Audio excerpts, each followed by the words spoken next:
Hello, everybody. Happy Sunday morning. Who's all here? I see Michelle in the chat. Everyone else is in the bushes, which is totally fine. How's everybody doing? Where are y'all watching from? Boy, oh boy. I see some posts. I finally got in. Krista, I see none of my mods are here, which is totally fine. But that's hey, YouTuber. Nice to see you, honey. I keep seeing, I wanted to tell Krista, I finally got my Facebook running, if you don't know. Facebook I barely used in the last few years, and then when I tried to start my page, because I had actually deleted it a year ago with Brittany when everybody was coming out and allegedly with Brittany, with Sebastian Rogers coming out and doxing her. I just didn't feel it was safe. Hey, Wolfie. Hey, Bernice. Hey, Michelle. Nice to see everybody. I had deleted my profile just because I was like, I don't want my family ever getting doxxed, my grandkids or whatever. So went back to try to reinstate my Facebook page and was told I'm violated some no feathers, violated some Facebook thing, whatever, which is a joke because I'm never violated anything, never got any warnings, unlike YouTube. Hang on, I gotta fix my hat. It's driving me nuts. Anyway, if Krista comes in the chat, I finally got it working on my cell phone. So hang on, I gotta fix this. Whoops. I finally got YouTube or Facebook rather working on my cell phone. Still crooked. My God. Yeah. Give you guys a laugh at least. It's everything's in opposite. I look like I'm crooked. Hang on.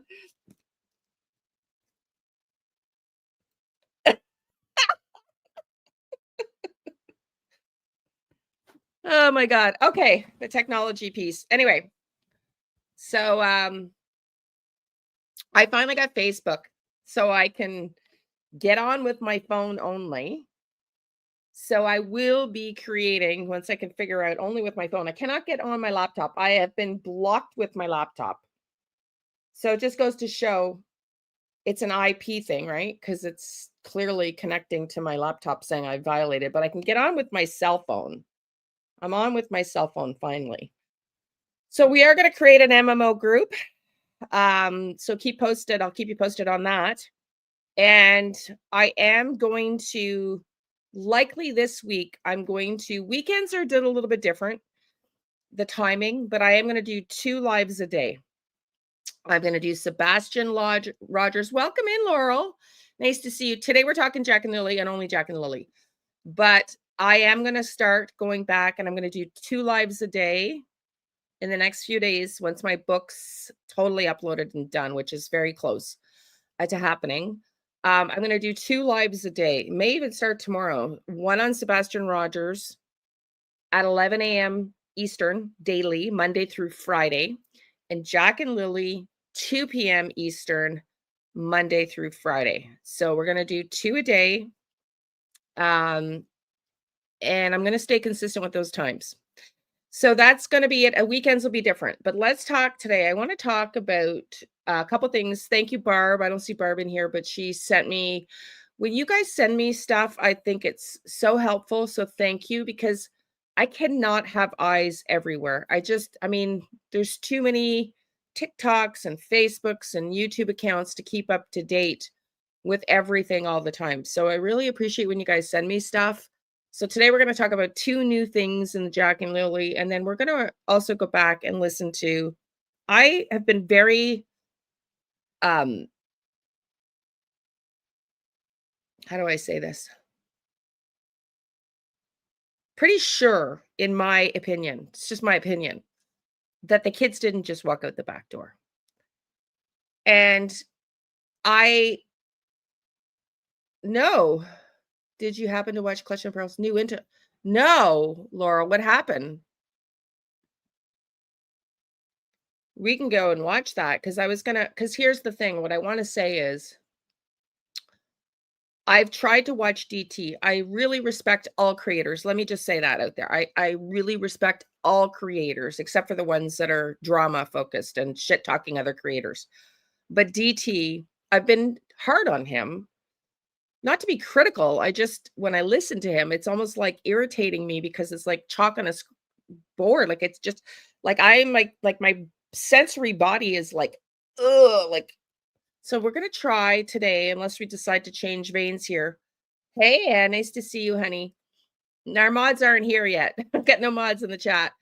Unless we um want to switch to Justin's Clutch Them Pearls. Tell me the new information and then we'll just pivot. Daniel and his sick text to women. Yeah.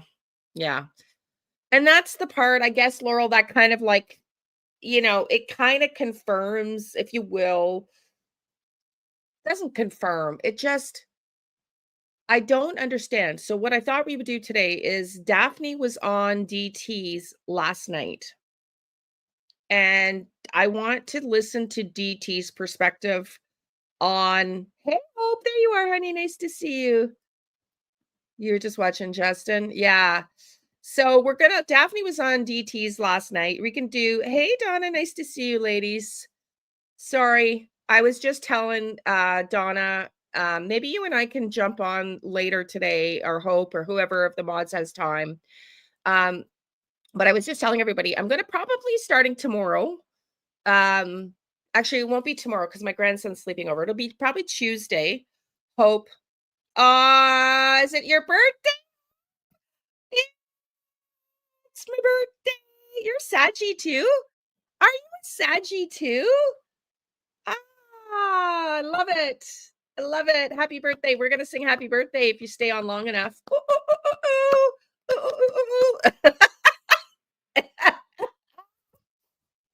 Hope, I've been thinking about you. I know where you're at, sweetie. I know where you're at. Been there. I get it. I get it. Totally get it. Okay. So probably starting Tuesday. Twisted individual. Yes, this is my point. And so happy birthday. Yeah, we're going to sing happy birthday in a second to Hope. Be back later if you're on. Hey, Wolfie. Okay, yeah.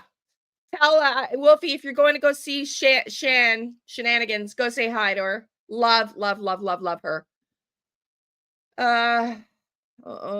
Only time people check on me, which is sad. Listen, Hope, you can email me anytime. We can talk anytime. Okay. If you need to drive to Canada for a place to stay, you can come here. I know that's kind of weird and stuff, but I don't ever want anybody to feel and go through what I have been through. And I had my daughter to help me financially. So you can send me an email, sweetie. We're going to sing happy birthday in a minute, but Donna and Hope, starting Tuesday, we're going to be doing 2 lives a day. Okay. This is super important. Almost done my book. Kind of just can't wait to get it over with, because it's like this. I know it's my guidance, but right now this is my passion. So we're going to be doing 2 lives a day. We're going to go back to Sebastian Rogers, probably starting Tuesday. I'm going to do consistent 2 lives a day. I've already discussed this with my daughters. There's no interference. Monday through Friday, Sebastian Rogers is going to be 11 a.m. Oh, sweetie. Okay. Okay, 11 a.m. Sebastian Rogers and Jack and Lilly, 2 p.m. Eastern daily. 11 Sebastian Rogers. We're going to go 2 hours a day, 11 to 1, 2 to 4 Jack and Lilly, Monday to Friday. And the weekends will be depending on how my energy, because I needed to take off. I needed to take off a couple of days, which I did. And I needed to revive. Do y'all remember? Sign me up. Okay, honey. Yeah. And Hope, send me an email. Okay. We can chat. But yeah, we can chat if need be. And we're going to sing happy birthday to you in a minute. I just want to get this off my plate as far as discussions. Everybody's really clear. 2 lives a day, 11 a.m. Sebastian, 2 p.m. Jack and Lilly, Monday to Friday. And yeah, Monday to Friday. And then weekends will be up in the air depending on what's going on. But I need downtime sometimes. And I think you guys too. Did you guys ever watch? So I binged watch twice. Hey, Wendy, sweetie. I binged watch twice. Um, Let me pull up some Jack and Lily stuff. I binged watch twice Simon Cowell's. Did you ever watch Simon Cowell on like American Idol? I mean, I I loved that show. My daughters were competitive dancers, like very, very high level dancers, particularly my younger daughter went to nationals and stuff. And so Simon Cowell released a new Netflix show and if his making of the new band to take over because he used to be One Direction's manager and then the band split. So to replace One Direction, it is so good. I binged watched it till 3 a.m. Friday night, which is why I wasn't on yesterday. Left till noon. But it's just the kind of energy my soul needed so that I watched it again yesterday, the whole thing beginning to end. And it's just that warm, fuzzy, like feel good. So go watch it if you love music. It's so friggin' good. I loved it. I love that story of the underdog being given an opportunity, you know? And he puts a band together, a new band of men, of guys, of young boys. They're supposed to launch any day now, and it's so epically good. I just loved it. So go check it out. Okay, I want to say something else. Um, when you're spiritual like me, put the wrong one up first. It's anybody else. I had an email from somebody that's also psychic, and worked on cases and she emailed me. I didn't get a chance to email her back again. So we emailed back and forth yesterday. And she was threatened. She's from BC. She's Canadian and she worked on cases. She's a certified psychic. And the police literally threatened to arrest her more than once. She has been threatened with arrest for helping the police as a psychic, if you can imagine. In Canada here, somebody who's Canadian, not threatened by Canadian police, by the UK police and whatnot. So I thought that was wild. But I wanted to say this as a psychic, you can be sometimes skeptical and doubtful of your own visions or your own interpretations of the visions and whatnot. Yeah, I know. And I just want to say what we're going to talk about today. Right now, my intuition is spot on. Why do I say that? Well, I say that because of this article right here. I knew, hang on, where is this article gone? I knew, the hell is this article gone? I'm just looking at, stop sharing. I got a commercial. I'm waiting for the actual article to pull up. Come on. It does this a lot, I find. Let's go. Let's try it again. I'm going to open it up again. There it is. There it is. Okay. Your ours backwards today. Oh, Donna, honey, I know. I am, listen, the energy, see, it keeps doing this. Why is it doing, there it is. Okay. The energy has been incredibly heavy. Prayers go out to Brown's University. I don't know the final number of people that have died, mass casualties, but I literally just saw before going live minutes ago, 11 people shot and killed on the beach in Australia. Jewish people being the focus of the attack. So we've had, in the last 24 hours, we've had 2 massive mass shootings in the world. The energy is intense right now. Okay. So yeah, so prayers for all those people. Donna, can you resend me that intro you created? Or I don't know if you've shared it with other channels that are using it, but I want to create that. I cannot find it buried in my emails from you. I know it is. I know. So, and that's kind of what I was leaning in towards as far as like yesterday needing some time off. I think everybody needs some downtime from the craziness, but I just want to go back to this. Right now, we're going to talk about the blue blanket for a little bit, the blue stuff that was seen. That was taken from Brad's property. Hey, Deanna. Deanna, I want you to hear this because I know you're a Sebastian Rogers fan.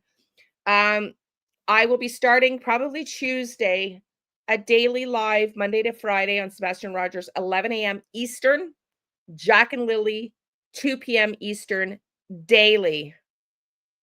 Oh, no way. Okay, honey. 2 p.m. Eastern daily. So Sebastian Rogers, Monday to Friday, 11 a.m. Jack and Lily, 2 p.m. daily, Monday to Friday. No. Yesterday too. Yeah, it's the energy is not good. The energy is not good, you know? Okay, so listen. I had this Hope. Let's go. It's happy birthday for you first, and then we're gonna get into this.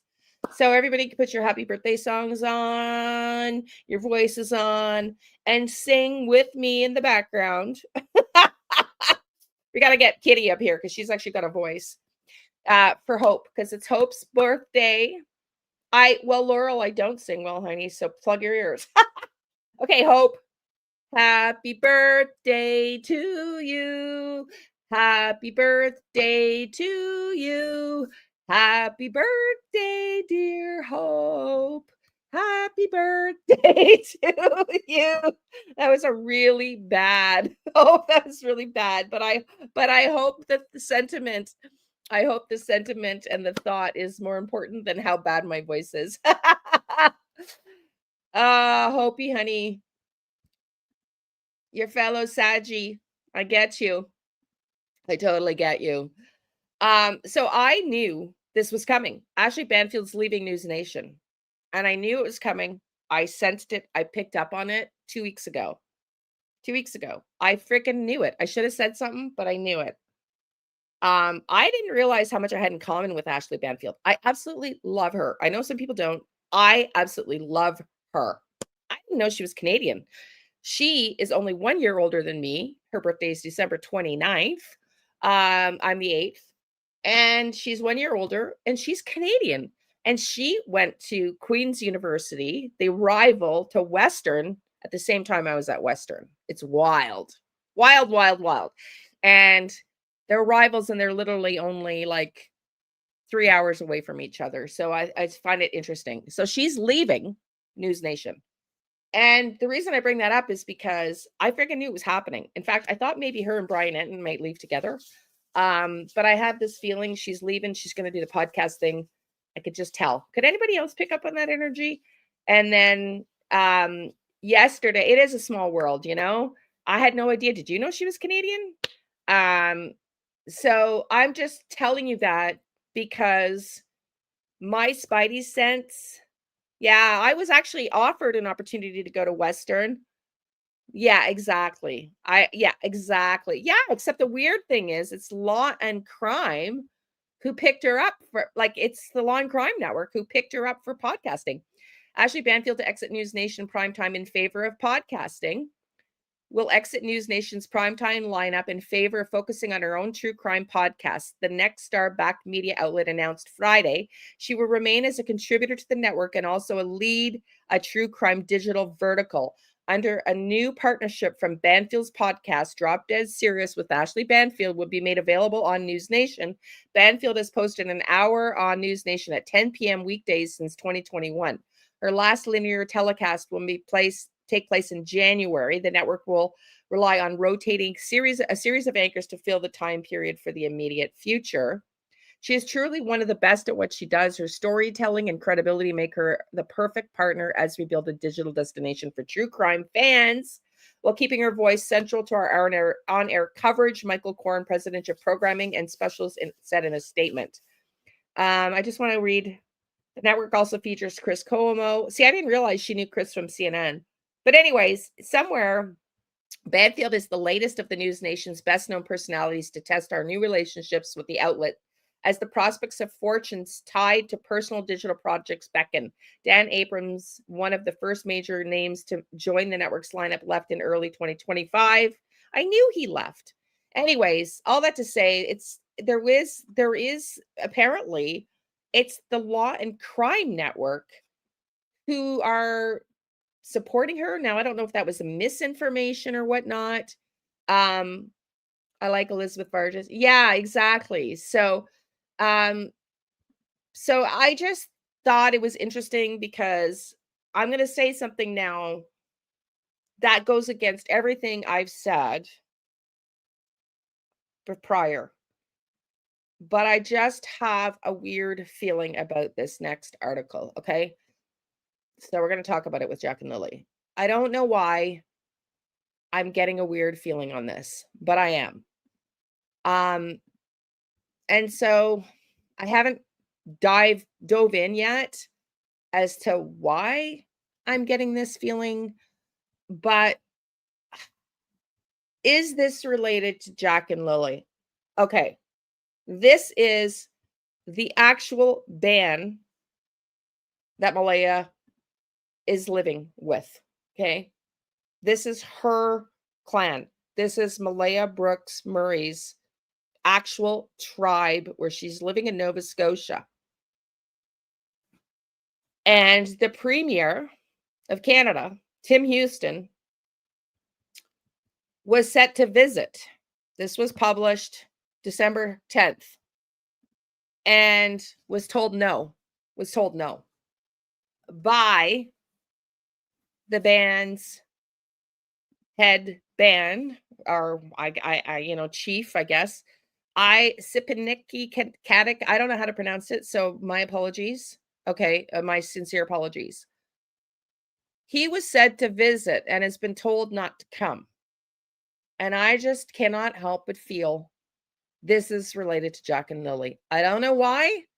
That's why I wanted to say to you, my spidey sense is in alignment right now because I knew 2 weeks ago I could tell Ashley Banfield was leaving. I just knew it. It was during one of her videos I was watching. I'm like, she's out of there. She's leaving. And I have a bad feeling about this. I do. Premier Tim Houston answers questions from reporters at one government place on Wednesday, April 30th. The Sipaneki First Nation has banned the Nova Scotia Premier, Tim Houston, the Justice Minister. Okay. He's also the Justice Minister in Canada. Why are they preventing him from going on their property right now? Are Jack and Lily hiding there? I know that's not the narrative I've been pitching.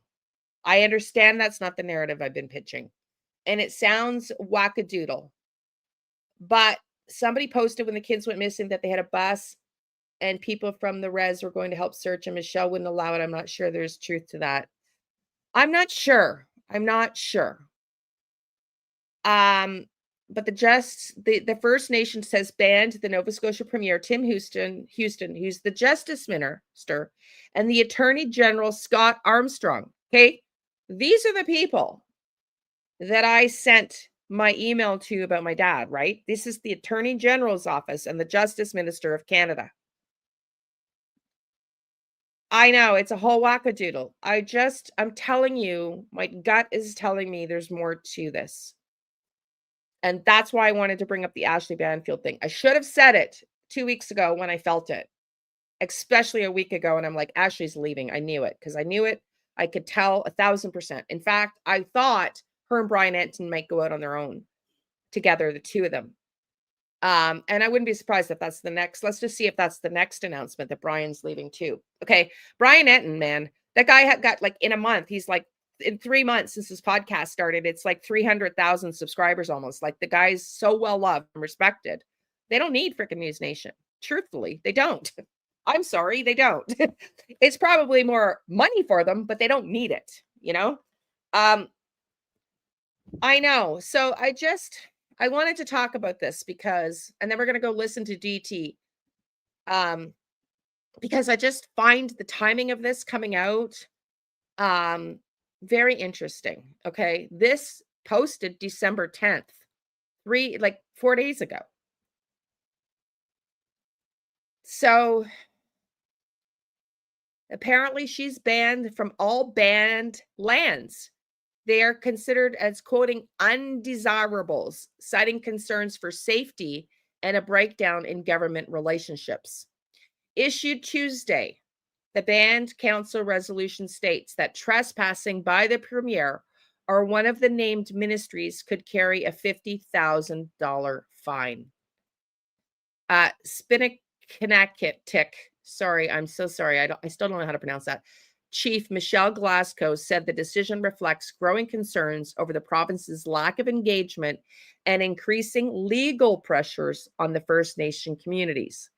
During Premier Houston's term of office, not once has she come to my community to develop relationships with the Spinakinik elected leadership, she wrote.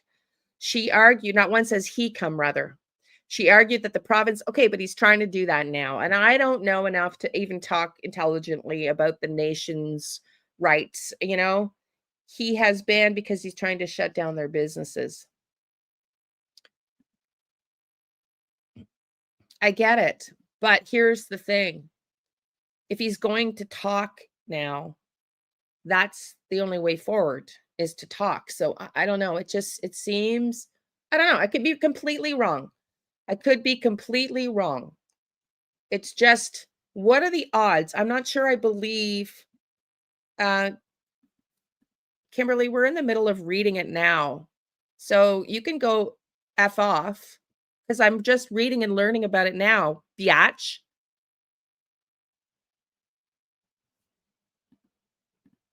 Bye. You are banned. Fuck you, bitch. Sorry, I got no patience for people like that. I got fucking none. We're reading it now. We're discussing it. You could, and I'm so fucking tired, and this is the part that irritates me with DT. Get your facts. If you believe that what I'm reading is factual, you are a fucking airhead, okay? There's no fact in any fucking media outlets reporting. None of us know the fucking facts. None of us fucking know pure facts. None of us know pure facts about Jack and Lilly except for the people involved. None of us, and that fucking includes the RCMP.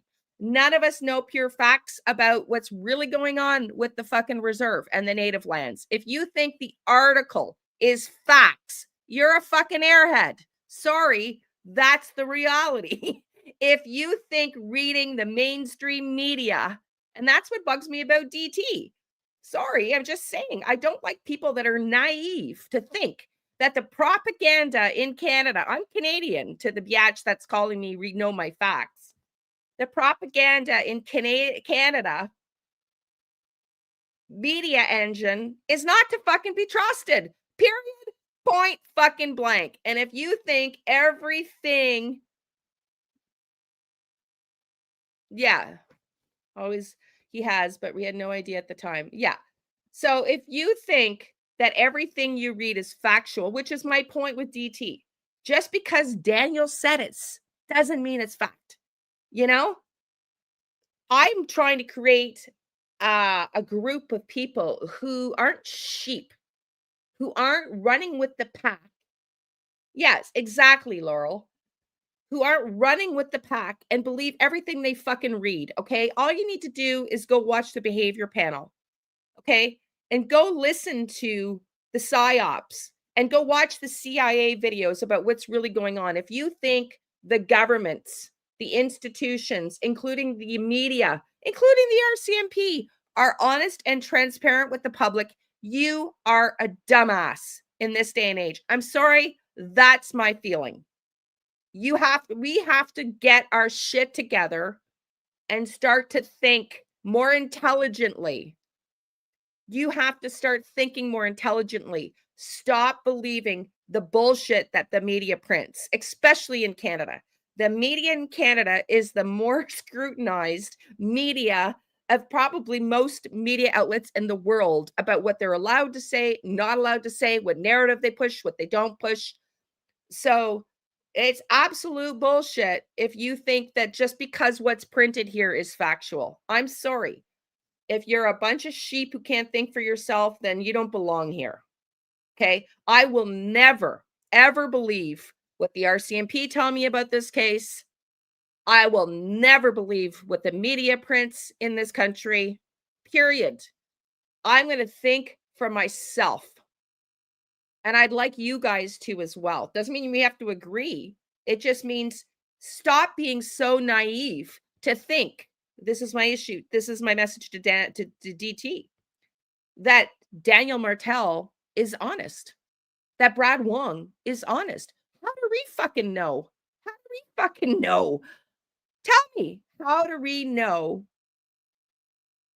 We don't, which is why I was suggesting maybe I'm the one wrong too. Maybe they just walked out the door. So after we're done with this, we're going to look at another article from Belinda. And then that's my point. I don't fucking know. Nobody fucking knows. Nobody fucking knows what's really happened to those kids other than Jack and Lily and whoever did whatever to them. If they didn't just walk out the back door, right? So when people come at me, know your facts. When we're just reading the article together, we're learning the article. We're reading the article under the assumption, in my case, it doesn't have to be factual. Do you think people put everything? People aren't even factually accurate with their spouses and their loved ones. Yeah, I know. Let alone to believe media.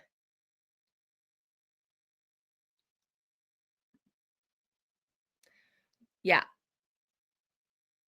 See, I don't trust him. I don't trust him. I don't trust him one bit, Mr. Wong. Sorry, I just don't. I don't. But okay. So now we're going to finish this. I'm going to read you another article and then you guys are going to vote. Which one are we watching? Are we going to go watch Justin's crime or are we going to watch DT's on the blanket? Because we can watch Justin's tomorrow if we don't watch that one today.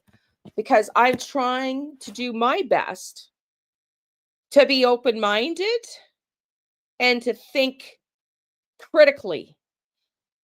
And I think anybody who doesn't think critically is not helping these kids. Okay? You cannot trust that everything Daniel says isn't a lie. I don't know who made Brad Wong the gospel of honesty either. We don't know Brad Wong. Yeah, LL can have her own facts, can have own ideas, but all need facts. That's what is out there. Yeah. DT is hilarious. You think? I don't know. It's just, he is so focused on his belief, you know? Anyway. Okay, tell me what you're voting for. I'm going to finish this. Sorry, I have to stop reacting like that to people, but I cannot stand people who come in here for the first time, never seen this woman before, and attack. You don't even fucking know what we're doing. Okay? You haven't even sat here long enough to know what we are doing, what I am like, what I am about, and you're coming in and attacking. DM has him snowed. I agree. Like, yeah. It's all about the cannabis sales on First Nation. Okay, I get that. I get that's the narrative, and that's possibly, and you're probably right, that's what it is. But do you believe in coincidences? You know, it could totally, it's totally like is likely that is what's really going on. But do you believe in coincidences? They aren't the only community, First Nations community, making medicinal marijuana, are they?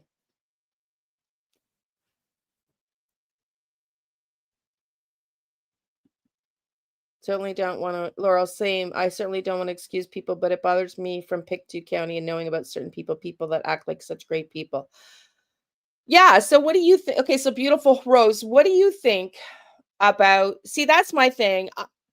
I just find it interesting of all of the country, the entire country and all the native bands, that the one that Malaya is from, the one where Malaya is at, is the one scrutinizing. Jerry Lynn, thanks. I know, honey. I just can't stand people who just come in to troll. If you want to come in and argue a different perspective. I'm good with that. I don't mind that. It's how you come in. If you want to come in and just shit on me as we're discussing something when you don't even know what I'm about to say or why I'm saying it, because I haven't even got there yet. All I'm saying to you is that might be the public narrative. And yeah, that's probably a good reason for it. But I also don't believe in coincidences. I don't. And the chances that this band, of all the bands, let's Google how many bands are there in Canada? How many native bands in Canada? Okay. 634. Okay. I just want to go through this. I want to 634. Okay. 634. And that's the band they want to go to. So I just think the odds that it's the same band is an interesting. I'm not talking 3D world here. I'm talking spirituality. I find it incredibly unlikely. What are the odds? Let's do that. What are the odds? I'm going to ask Chat GTP. What are the odds that the one band making news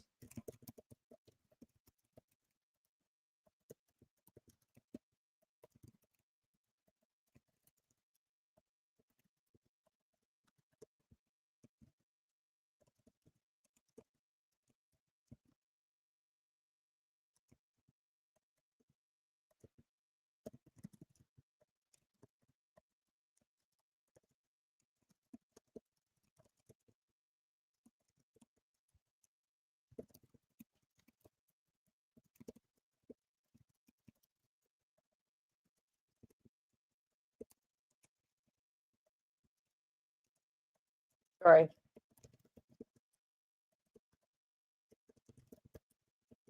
Now, he wouldn't now, to be fair, the premier wouldn't necessarily from Nova Scotia. Yeah, I know. So I just no, you didn't lose me, honey. I'm just typing. Hold on. Sorry. Um, I'm just trying to make a point. That's the public narrative. But I'm just wondering if there's more going on because as a spiritual person, we don't look for the narrative. That is the entire point. It's not believing in the false narratives that are sometimes presented and what else might be. And I'm just telling you, my gut is telling me that there's more here to this. Whether it involves illegal rugs that maybe the kids got into that were bought from this tribe, I don't freaking know. I'm not making the leap to say Jack and Lilly are there. I'm just telling you, my gut is telling me. I think they're well, that's what I'm wondering. I'm starting to wonder. That is my point. So let's think about this without assuming the narrative is 100% real. Okay. Because how I see it with my brain, you and I can look at the same event happening and we're going to remember different things. And to me, what I see is going to be my truth, and what you see is going to be your truth. And somewhere in the middle is the truth. And you and I statistically will never, ever know the full truth. This is my coaching perspective. Our brains, as we filter in information, so let's just go to this reporter, okay? As this reporter is taking notes, her brain is filtering out parts of the information that don't align with her already before she's even thought clearly in her thinking pattern. So it's impossible physiologically, anatomically from our brains to actually put factual truth out. It just, we don't think that way. We have our own biases, our own preconditioned traumas and beliefs, memories and experiences that program and filter our every thought and every waking second in every moment of our life. That's the fucking scientific factual stuff. So let's just type in, what are the odds not to enter the band accused of hiding Jack and Lilly? I just want to know statistically. 634 bands. What did I say? 634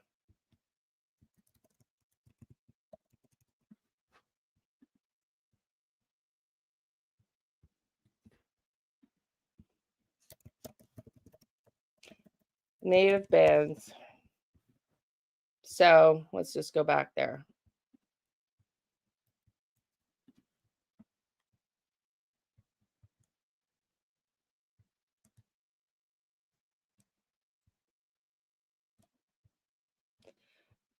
So the odds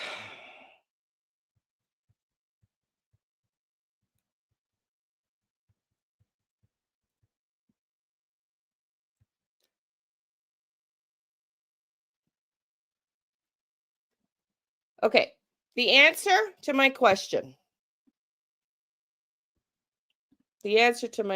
I'm not saying she's hiding them there. I just telling you what chat says.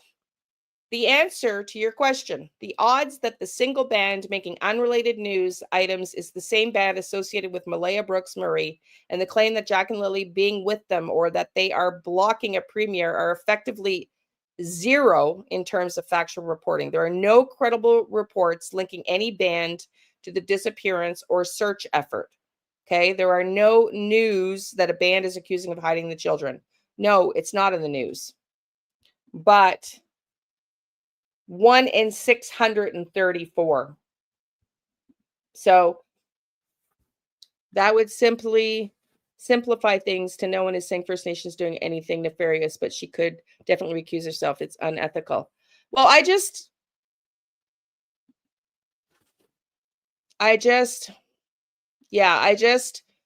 not a good look. It's not a good look for the band.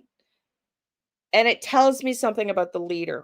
I don't know, Michelle. I'm not going to be critical. I'm not going to be critical, but my observation is you've got rumors out there that may not be mainstream media.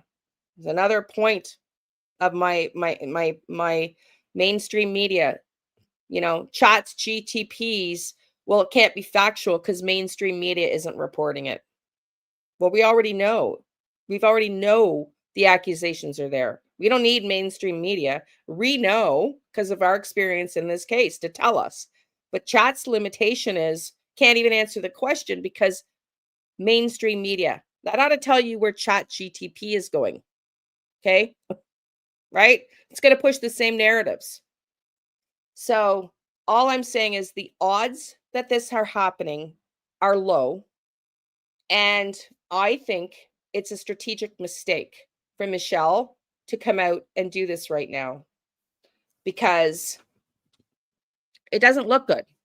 It doesn't look good with the people that are already pushing that narrative. Whatever the reason is, the real legitimate reason doesn't look good. And why are they trying to get on that reserve? Why? Why are they trying to get on that reservation? Anyways, that's all I wanted to say.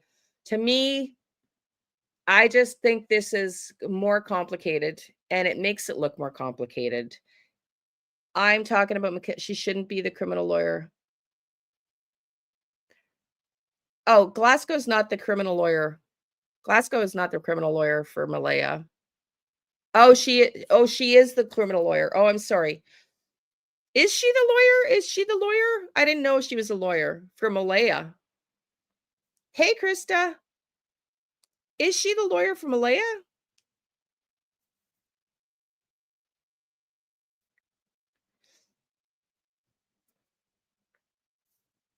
Anyway, I just don't think it's a smart move. The chief is the lawyer. Yeah, okay. No, I knew that, but I thought there was another chief that was the male chief that was acting on Malaya's behalf. I didn't realize that it was the same chief. It just doesn't look good. It doesn't look good. You're being accused of hiding away 2 that's what I thought. I thought it was her brother that was her lawyer. That's what I thought, Hope. You're being accused, not mainstream, but in the YouTubey streets, we all know people are accusing. No, I know. It just this adds another element of red flags for me. That's all I'm saying, okay? If you are trying to, as a band, have communications, okay, because you're trying to further your cause with the government, why would you turn down a meeting? You've been asking for meetings from the government and to be heard as a nation, as the indigenous people of this country. You have been trying to be heard by our government for generations. Why would you preclude them from meeting with you?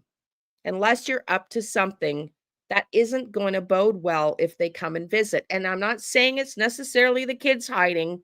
I'm just saying it's not a fucking good look right now. It's not a fucking good look right now. It's just not. Yeah, and I exactly. Like I'm getting to that point where I'm fucking tired of this shit. I don't trust the RCMP in this investigation. Um, I just don't. And I want to say something else that I thought about, which is also weird. But what's the timing of this with Daniel? When did Daniel put all the clothes out that we saw on Daphne's the other day? All these clothes out that were Jack and Lily's clothes in those plastic bags. Because when I saw that, I thought, where are the clothes going? Where are the clothes going? Have they given up on these kids never coming home? I know. So, anyways, I just think, and I don't care what you think. I don't care what the media says because I'm not a sheep. Okay. I think for myself, and I don't think it looks good for Michelle Glasgow to be doing this at this point in time. I think it looks bad. And I think if you're not hiding the kids there, this is your opportunity to prove it to the world. Because this is an international case. And you've got the biggest missing person case in the history of Canada, okay, right now. And you're being accused of hiding these kids away by the true crime community, Durwood, whether we like him or not. And you're going to go public with whatever reason you have for not allowing the premier and the Minister of Justice onto your band. It doesn't seem like the right approach. It seems wrong to me in this case. What's she doing? Fighting that they want to govern the reserves? Yeah, I think so. I think that's the point. And my point why I lost my shit is just because it's a fucking news article doesn't mean it's true. Like, people, we got to wake up. We got to wake up. Yes, thank you, Michelle. Like, we've got to wake up. This is like, we cannot believe just because the news reported it, it's fact. Like, that's why we're so, these machines, propaganda machines, especially in Canada, are run by the government.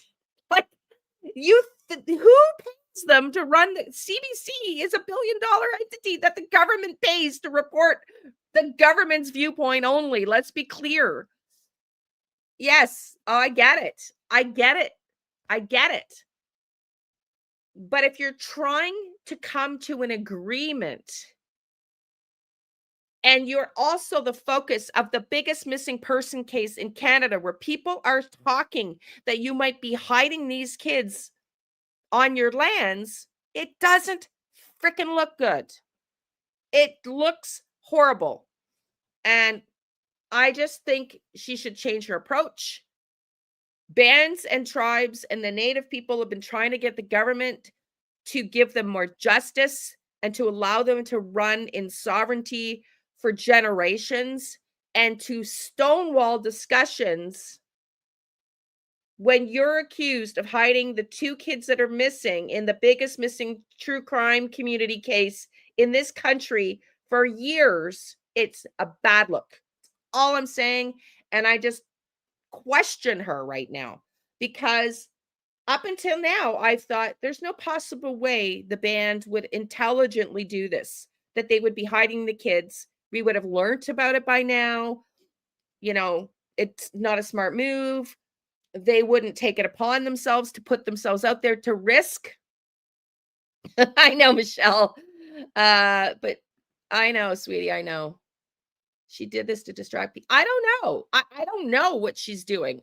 I'm just telling you, I don't trust the article to be 100% factual. Number one, I'm telling you, my gut tells me there's more to this. As to the reasons why, I don't know. My gut is screaming there's something else here. Why? I don't know. What that something else is, I don't know. But we're not being fed the full narrative on that media report, period. We're just not. And I think at the very minimum, it's a horrible decision and it looks bad, which makes me question her as a leader. Because originally, my original thought was there's no way these kids are hiding there because one, they would have been discovered, and two, no band's going to put themselves out there and do that. But this line of thinking at this point in time and her response to it to me, I don't know. It just maybe she's looking at it like these kids, we have nothing to do with them. So I don't know. I'm just telling you, it just doesn't look good right now at this moment in time. And the odds that the same band of the 634 across this country is making the news for not allowing the Minister of Justice and the Premier on their lands, same one that's being accused of holding Jack and Lilly, is just making me question her as a leader. That's all I'm saying. It's making me question. It's making me wonder, could they be hiding out there? Could they be hiding out there? I don't know. Enough said. That's all I wanted to say. I said way more about this than I wanted. I haven't sat with the energy other than for me to say, I don't feel like we're getting the full story. I don't feel like we're getting the full story. But what I do want to focus on now, and then we're going to go and listen.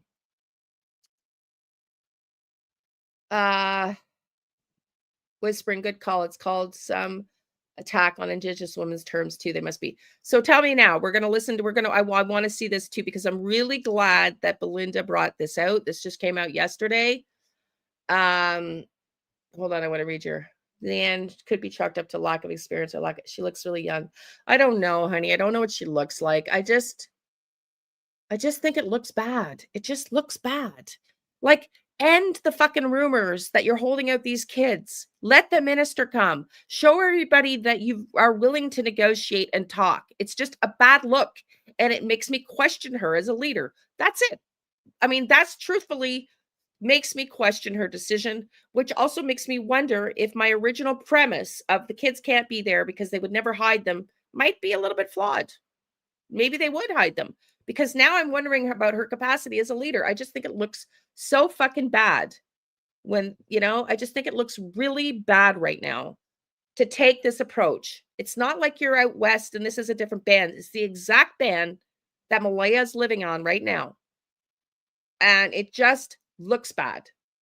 It looks bad. I mean, this is the biggest missing person case in this country for decades. And it looks bad. That's it. Okay, now let's go back on to the next thing I want to talk about. And then we're going to go to one of those videos. Is yesterday, Belinda put out an article. Well, December 10th. So same day. So not yesterday. I'm sorry. Grandmother of missing Nova Scotia siblings calls for more transparency and investigation, which is super interesting because on Friday's live, we were discussing, the other missing persons cases. Yeah, I know. Probably could be Laurel. Could be. We were talking about other missing persons cases, and we were just going through what research says according to chat. Again, take it with a grain of salt because it's chat GTP, but research says suggesting that transparency can negatively impact lack of transparency from the police investigation can lead to a lack of answers in a case. And so then I see this article yesterday. Belinda put an article out. The grandmother of Lilly and Jack Sullivan says RCMP are being overly cautious and should share more information with the public. I agree. I totally agree. Now, I understand other people disagree with me, because the police aren't there to help us, and they're there to arrest somebody. But in this case, it doesn't look like they're even moving towards arresting anybody. I mean, we're 7 months in. I don't know that they're even looking to arrest anybody. I don't even know that they have suspects. The grandmother of 2 missing Nova Scotia children says she's frustrated by how little information the RCMP has shared publicly about the case involving her grandchildren, 6-year-old Lilly and 4-year-old Jack Sullivan. The children were reported missing on May 2nd, 2025 from their home in Lansdowne Station, Nova Scotia. Their paternal grandmother, Belinda Gray, is now calling for greater transparency from investigators. Gray says she believes the RCMP should share more details with the public to help generate new leads and useful tips. That's exactly the point. If you're offering a reward for $150,000, that's because you want tips. You don't just put that out there for nothing. So in order to get tips, I think we need to be more upfront. So Gray says she believes they should share more details to help generate new leads and useful tips. She also expressed disappointment after reviewing redacted case documents released earlier this year by the police and the Crown. The heavily redacted files made in public in August included applications for search warrants covering phone and banking records, as well as video evidence. This week, the RCMP agreed to lift some of those redactions, revealing the investigators had obtained surveillance footage from the children's school bus and that the bus driver personally joined the search efforts. While police say they are withholding information to protect the integrity of the investigation, Gray feels they may be overly cautious, and that more openness could bring answers. I just want them to find Jack and Lilly, she said. So now this was posted December 10th. And we're hearing apparently they're going to be releasing more I'm just going to reread that part again. I want to make sure I'm not misinterpreting this. That they heavily redacted files made public in August included applications for search warrants covering phone and banking records, as well as video evidence. This week, RCMP agreed to lift some of those redactions. So are we going to see more redacted info? Yeah. I mean, I don't know. I'm not a cop. I like, again, this is the point, if the definition of insanity is doing the same thing over and over again with no results. Okay. If you don't have results in the investigation, maybe it's time to look at a different avenue of approach. That's all I'm saying, right? Like, all I can say is the RCMP better get it together, prove that the public, they are actually doing a good job. Yeah. I don't know. So anyways, let's go watch. We're going to go back now and watch DTs. I don't know that there's an easy answer here, but I don't think clouding the case in secrecy with a narrative that is totally one appointed theory is the best case for the kids. I think these kids deserve better. I think they deserve better. And I just question that decision. So since you guys didn't vote, we're going to watch DT's live. I'm going to try to give him the benefit of the doubt because, again, I want to see if I can change my perspective. Maybe I'm the one that's too narrowly focused. Maybe I'm the one that needs to change my perspective. Maybe these kids just walked out the back door. Well, this is what I'm wondering. Where's the poll? Where's the poll? What poll? Oh, Krista, by the way, I finally got into Facebook, but only on my cell phone, honey. I can't get in on my laptop, but I got in on my cell phone. So I just see you now as we're talking. I just added you as a friend. Okay. So I am going to create, but I'm not going to use my personal. I'm just going to use it to create an MMO page. Yeah. So let's listen to DT. Okay. I fell asleep late, so I was listening to Daphne T. Sorry, you missed the end. Did you? Okay. Add me, hun. Okay. Well, go. Okay, I will if you pop up, Donna, honey. But I'm gonna go. I really just want to get an MMO group going. I'm not going to start another Jack and Lily group because there's a gazillion out there for Facebook, but I want to start an MMO group. So we're going to do that. So, but I got to do it from my cell phone. And so just bear with me. But right now, I just want to listen to DT. I want to try to give him the benefit of the doubt. I've been very hard on him, but maybe we should turn our perspectives around just for a little bit. Just see, because that's the theory I believe in, and I got to follow my own. We can have our own theories, but until we find the proof, we've got to offer up every scenario, every theory, and look at every possible theory. Could DT be right? It was frustrating. He kept interrupting Daphne, could tell she couldn't say what she wanted. Really?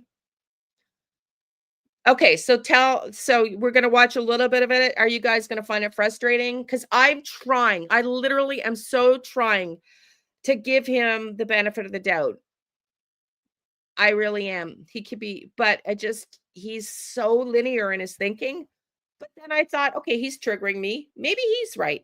Maybe I'm the one with the wrong thinking. Maybe these kids just walked out the back door. So let's watch this for a little bit. Let's watch, okay? And let's try to give him the benefit of the doubt. In the Eastern time, that's 5 p.m. Nova Scotia time, be about 6 p.m. on Wednesday. And strictly all we're going to talk about is the search efforts, what they looked at, what the terrain was like, and some of the advantages and disadvantages that were possibly present on the day of the disappearance when ground and rescue search teams were dispatched out there to the Glairlock Road in reference to missing little kids. And so we're going to have him on Wednesday. I also have another searcher who was out there. He sent me a couple of pictures from the pipeline and some of the search, and we'll look at some of those pictures tonight. He may come out on the show a little bit later on this week as well. And then and I do want to say that those two men are different from the information I'm going to be talking about today. So I did speak with a third person that was in the search that was more assisting the search with Cindy and her group of people, and I got some information that was said that we'll be discussing tonight. And so with that being said, let's bring everybody up. We have Dr. Jamie Vona. Dr. Vona, how's it going? Oh, you're muted. I'm good. How are you? Thank you for having me. I'm doing well. It's Saturday. It's my vacation, so I have a few days off, so I'm excited. Oh, that's cool.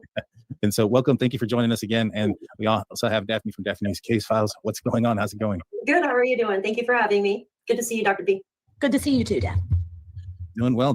Welcome. It's the first time we've had you on the channel. If you'd like to kind of, introduce yourself to the other two channels, if you haven't, to the new audience who haven't seen you.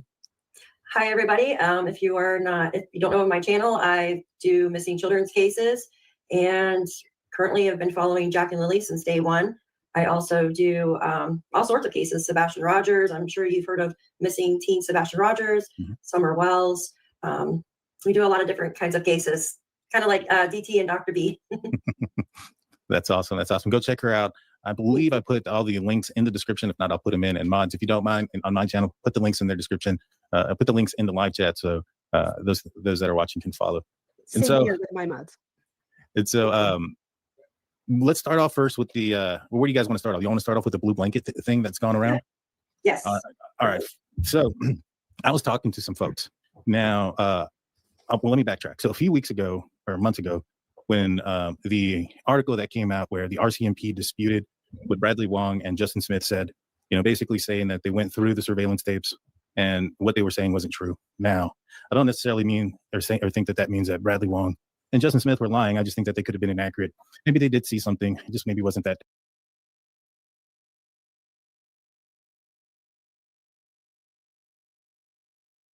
Sorry, I'll slow it down a little bit. Okay. Sorry. We have to change it to a certain degree before it's considered. So I'll slow it down a bit. Otherwise, it's considered sort of copying. But yeah, again, on this channel, I want to put thinking caps on, rather, or not off. I want us to learn to think for ourselves and what makes sense.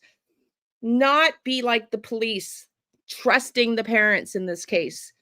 Not trusting just Daniel's word because Daniel said it. Not trusting the media just because it was reported, okay? None of those things are factually necessarily true. Let's think for ourselves. That's all I'm saying, okay? Now, what he's saying, let's talk about this. Do you think the odds are that both Wong and Justin, the neighbors, oh yeah, Krista, both got it wrong? That they both got the same night wrong? I don't think there's a chance of that. Do you think? I think the chances, excuse me, that both neighbors said they heard a car the night before and that DT's proposing that they might have got the night wrong, I find that wild. Why are the police coming out and saying this? Did they say they got it wrong? I don't think so. I thought they just said they couldn't get the evidence to support the neighbor's perspective. But I think that the neighbors both got the wrong night? Not a chance of heck. What do you think? Am I completely delirious? What do you think? He also keeps saying Justin came out after he talked to Wong, but the police audio, Justin contacted them on May 2nd. Yes.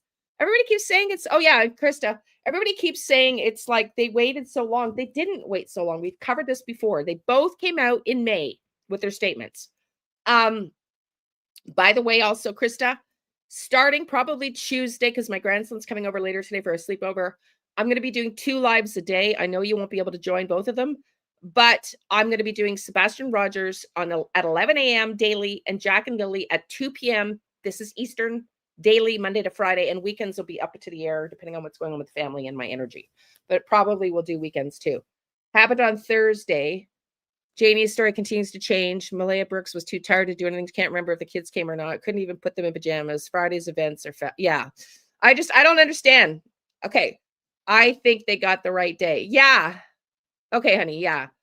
It's the wrong day. I couldn't stop myself. Blocked from talking on that channel. Are you? Oh my God. Yes, ma'am. I'm sorry. Sorry to hear that. And this Jamie Vona, Okay. I'm sorry. Either way. Okay. She's supposedly a psychiatrist.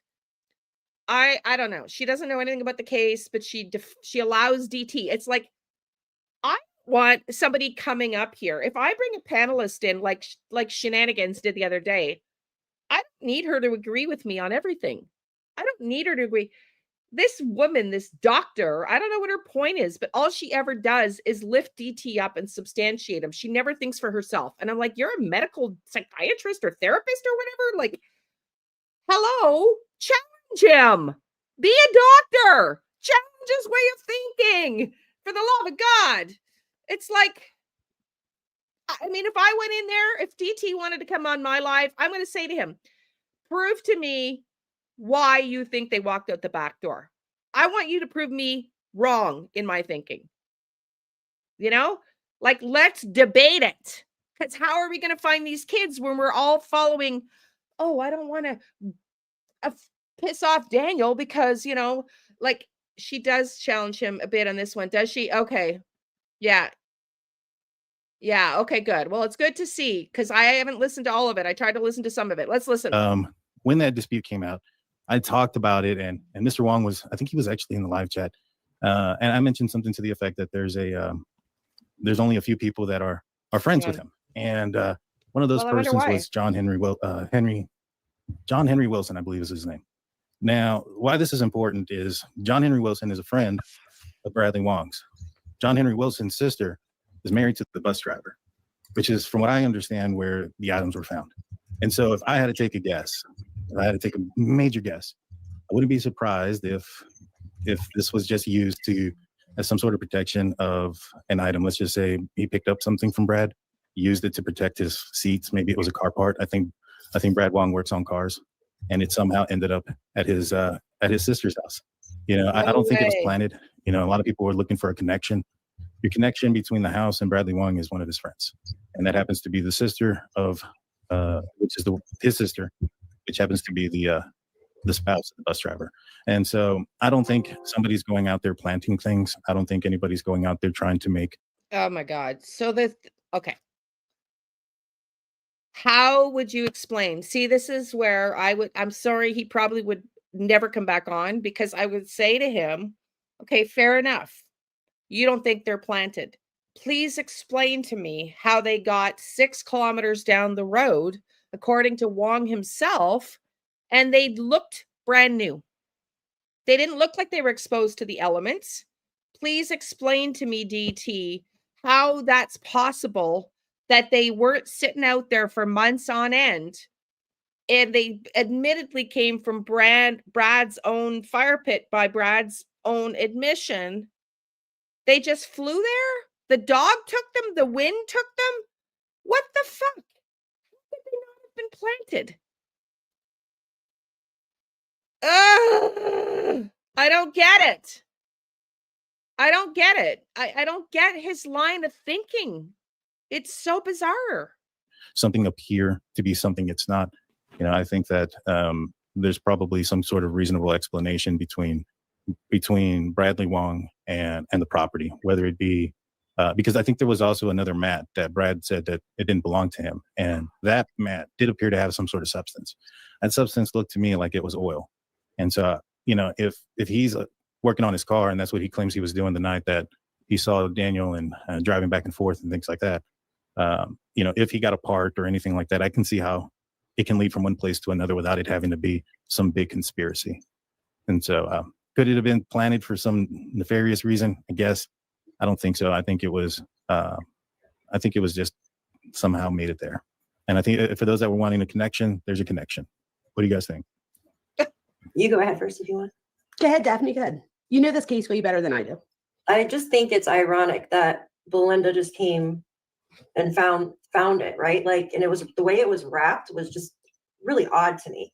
Now I can see your point. I can totally see that. It was just weird, like, because the blanket looked like it had been washed. It was really clean. Daphne, you're being so much more polite than I. It's not that I would be rude. I don't see the point. I do not see the logic, DT. I'm sorry.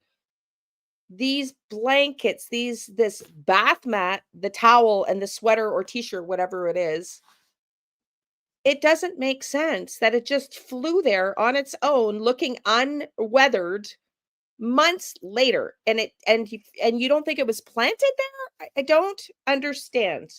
And the lot was cleared to boot. The chances that it wasn't rolled up in the clearing and the dirt and like hidden from view, I don't know, man. I don't know. I'm trying to think like him, but I'm having a very hard time. Like she said, it had frost on it, but it was really clean. Same with the shirt, like, but the blanket was like really clean. She said, yes, there is some kind of like substance or whatnot on the mat. Could be what, like, we don't know. I just thought it like was just really weird. I always say that word. I try not to say that word so much, but it's just odd to me how it was like, yeah, it's true, just sitting there for her to find it. Yep. Yeah, it could be an act, you know, just something that happened. But the blanket to be out in the elements and be so clean. Listen, he's a beautiful person energetically. Like, he's not out there creating chaos or anything. I have respect for him as a creator. I just cannot understand his line of thinking. Like, I'm narrowly focused on my thinking, and I'm acknowledging that. I think he's narrowly focused in the other direction. I think him and I would have it out with each other, but it might be good for both of us, because we're both so narrowly focused in our own way of thinking. And I just think I really don't see how these could not have been planted. I don't understand that. I don't know. I think it's something to think of, right? What do you think?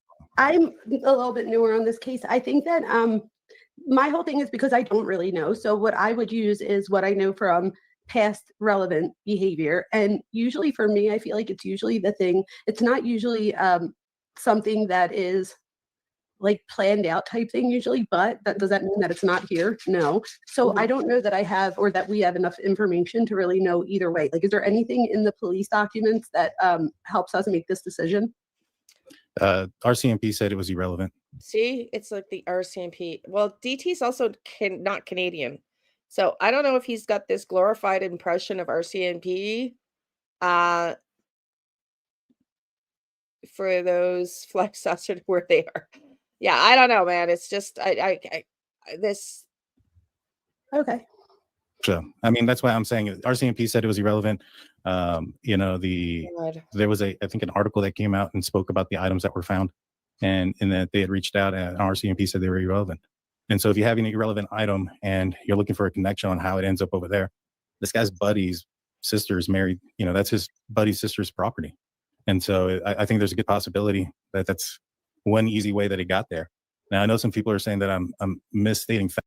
So somebody picked it up, put it in their car, and drove it there for what? Well, this is the point. It's like, oh my God. It's wild. It's just wild to me. This is, I guess my entire point is wrapped up into one thinking process behind this whole live today. And that is, don't trust anybody but yourself. Bottom effing line. And this goes to Belinda. Belinda, be careful. Be careful. Stop trusting Janie, who says she feels guilty. Stop trusting anybody but yourself. The RCMP have done a fucking messy job of this. I'm sorry, that's the fact. They have fucked this case up from the beginning, in my opinion. Otherwise, these kids would have been brought home by now, dead or alive. Period. Point blank. They have not been transparent. They don't require themselves to be transparent, and they have zero intention of ever being transparent. They are a political propaganda machine, first and foremost. RCMP are funded by the government of Canada. They are aligned, and their alliance is to the Prime Minister of Canada and the Justice, okay, that falls under his direction. They are not an independent party. So this whole narrative, well, this is it, Laurel. But all I'm saying is, don't be a sheep. Please, this is not the way forward in this world of chaos we are right now, is to believe the corporate world, the corporate entities that have been lying to us for generations. That is not how we're going to get ourselves out of this world mess. Just not, in my opinion. Facts. Or not. Nova Scotia RCMP, this is the word that's used, disputes witness accounts in the missing children's case. In fact, they emailed them and they explained to them Yes, a few exactly, things. Donna. They said that in an email Tuesday, which I found interesting, because if something that is stated to be true, you know, law enforcement usually comes out and says, we cannot confirm or deny that information. When do they come out and say something's disputed so quickly? It's probably because they got evidence that's not. Well, I mean, they didn't. Okay, correct me if I'm wrong, but the RCMP didn't say that that they were disputing the neighbor's claims. I thought they said there was no evidence, CCTV footage to substantiate. Yes, exactly. To substantiate the claims. DT claims D is just ashamed and embarrassed by what he was doing Thursday, and that's why no alibi. But DT's so honest about rug use Thursday. What could be more important than missing kids? Yeah, I know. So I don't know, man. Let's keep going. An actual, and so a lot of people that think that because these two witnesses said they saw something that night, doesn't mean that that's what happened. Now, does it mean that they're lying? Not necessarily. They didn't speak to law enforcement for a while later. And so I think there's a good possibility that maybe. See, that's DT. You're talking about facts. He's reportedly saying facts. We have read on articles before. They didn't report sometime later. They reported May 2nd, I think, one of them, and May 17th, the other one. So or just days after the kids decision. No, May 8th and May 17th or something like that. We've read it. I know. Well, this is the thing. It's so bizarro. It's so bizarro. They confused the nights. Maybe they did see something. It just was. I'm going to say this I feel like DT has some unrelated way of cleaning his own conscience for something. And this is feeding into that because it's just unexplainable otherwise. That's it. Wasn't that night. That's all I'm going to say. And maybe it'd be the night before, Weird. the night after. And it stuck with them. I would reckon probably the night after, for you to be hypersensitive to time, vehicle moving and things like that. Hey, Mary, you would think that nice that to would see you, happen honey. after because you're aware of 2 kids missing. And so, the night before when nobody's aware of anything, to remember things in such great detail, it's a little iffy for me. But, here's what the email said, and this is from the RCMP. Police said, not anybody, but police said, no evidence of any vehicle at that time. No such driver has been identified, and the presence of a vehicle has not been substantiated as a key element in the investigation. Yes, but that doesn't mean it's not true, DT. There's no proof of it. Doesn't mean it's not true. There's no proof of it because there's no footage out that way. But to go ahead and jump to the conclusion that maybe they both got the day wrong just because there's no proof of it makes no sense. I said my theory before this came out, they had said kids walked away, kids walked away, kids walked away, kids walked away. Now they know these unredacted court documents are coming out, which are going to say something about the neighbors having been witnessed. If they didn't come out to say ahead of the narrative before this came out in the unredacted documents and didn't say, that grates my nerves. So I'm not the only one. I'm really trying, but I just find his thinking so narrative. It sounds like it could have been made up from the beginning. Which part, Krista? My argument here was, and maybe I'm wrong, it's just my personal gut feeling on this, is if the narrative of the unredacted documents came out and said 2 neighbors heard cars the night before, think about that. You're the RCMP. The whole public narrative has been no evidence. They just walked out the back door. No evidence of anything foul. They just walked out the back door. No evidence of anything foul. They just walked out the back door. No evidence of anything foul. They just walked about the back door. And then the documents get released and the documents go, 2 neighbors heard cars coming and going the night before. That makes the RCMP look a bunch of like jackasses, doesn't it? Because then you're going, what are you talking about? 2 neighbors said there was cars going to and from the property the night before. How does that not get looked at? That looks horrible about they just walked out the back door. They just walked out the back door. They just walked out the back door. They just walked out the back door. If they didn't get ahead of this, and I'm telling you, I'm 57 years old. I know the political mindscape of the RCMP better than DT, who's American. And they were trying to get ahead of this narrative and disparaged it to a certain degree in this article by saying they have no proof of what the neighbors are saying. Because if they didn't say that, they'd look like a bunch of fucking jackasses for saying they walked out the back door, just like they do now, in my opinion, when you got 2 neighbors saying they heard something the night before. That's how I see it. That's what he's reading is a cover your ass article from the RCMP. That's a cover my ass so we don't look like we fucked this up from the beginning from the RCMP. That doesn't mean it's factual. That doesn't mean it's factual. But the article says they didn't have proof to substantiate the neighbors. It doesn't mean it didn't happen, DT. And it certainly doesn't mean that both neighbors got the nights wrong. Because that, to me, the odds are not great. To Dia, who became a member. Thank you, honey, sweetie. Thank you. I appreciate you. Really appreciate you. Thank you.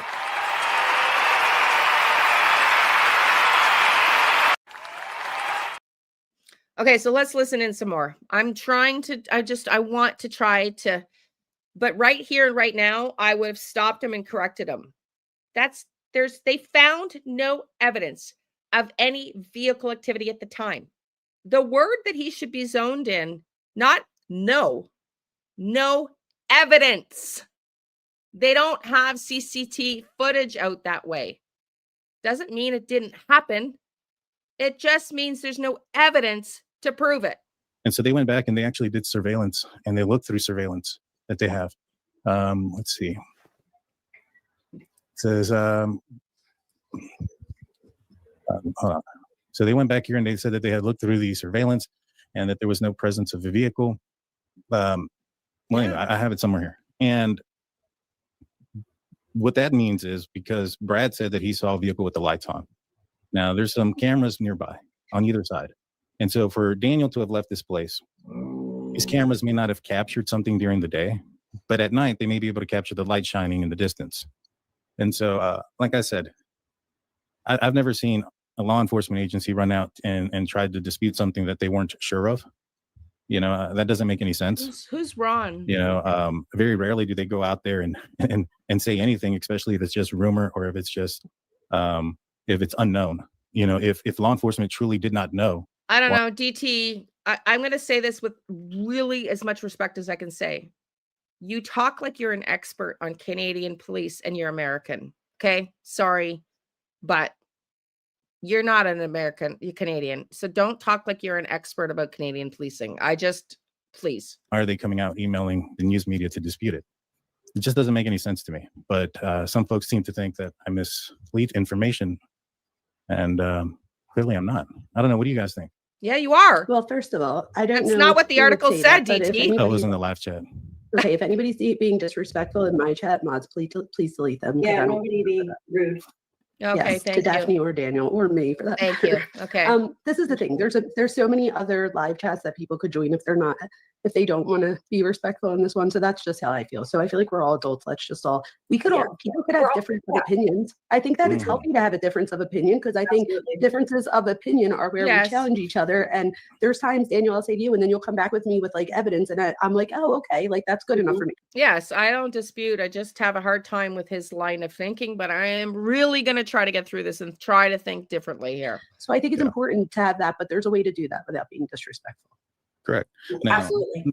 And like I said, this isn't me saying that they're disputing Bradley Wong's story. This is the RCMP emailing They're not, the media DT. immediately after they put out a. They're not disputing it. They're saying they don't have the evidence. You conveniently skipped through the word evidence. Segment saying that they heard or saw Daniel driving around that night. So for those that want to get mad at me about it, I'm just reading you the article. Shake them. No, you didn't read the telling you article. what law enforcement did. No evidence does not mean it didn't happen. It's not me. No, I know what. Saying Yeah, no, I Oh, understand. my You're just God. reading the article. But do you think there's something? They literally came out a few weeks later and grabbed camera surveillance from over there in Glengarry Station area.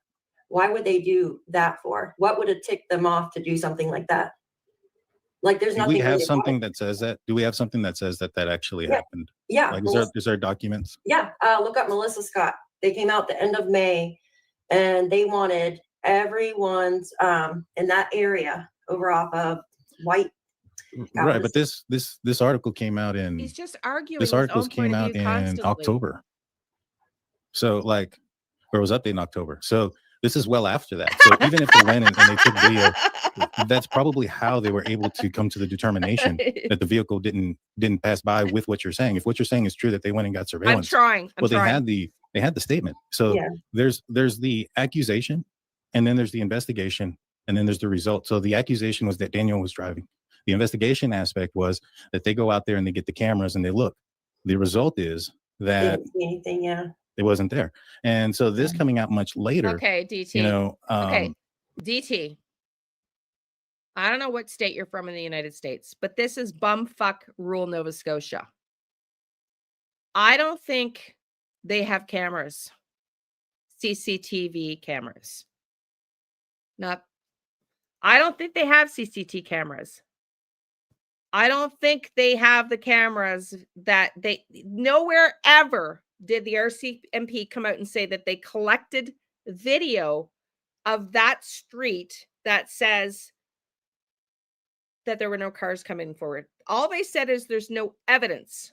I don't think in bumfuck rural Nova Scotia, where I learned following shenanigans the other night on Daphne's, they don't even send forensic evidence in Nova.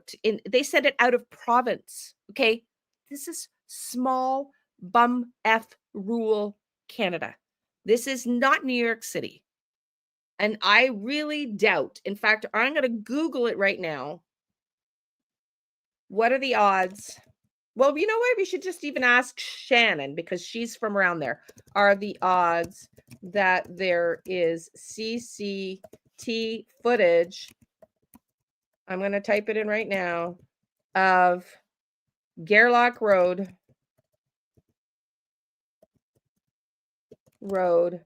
Pictou County.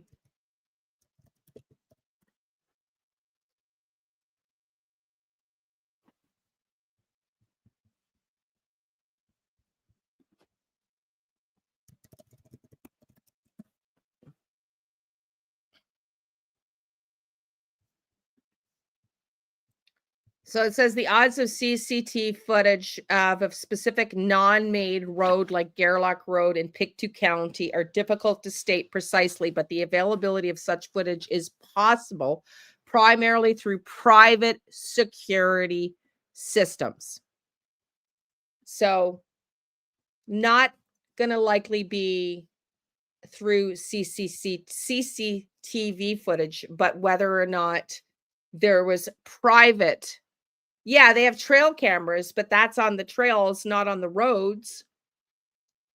There is footage from one of the news outlets when the rural woman showing trail cams. Okay, thank you. They're probably on CTV in town places where the blinking lights. Yeah, but I'm just wondering, is there CCT footage to show the laneway at Gerlach Road? And it would have to likely be a neighbor's. So I don't know where he's getting that. Maybe I'm wrong. Maybe he has information that's factual. I just don't think, without somebody saying, the RCMP particularly saying that they have footage that disputes that, I think he's making a leap that's not there. I don't know.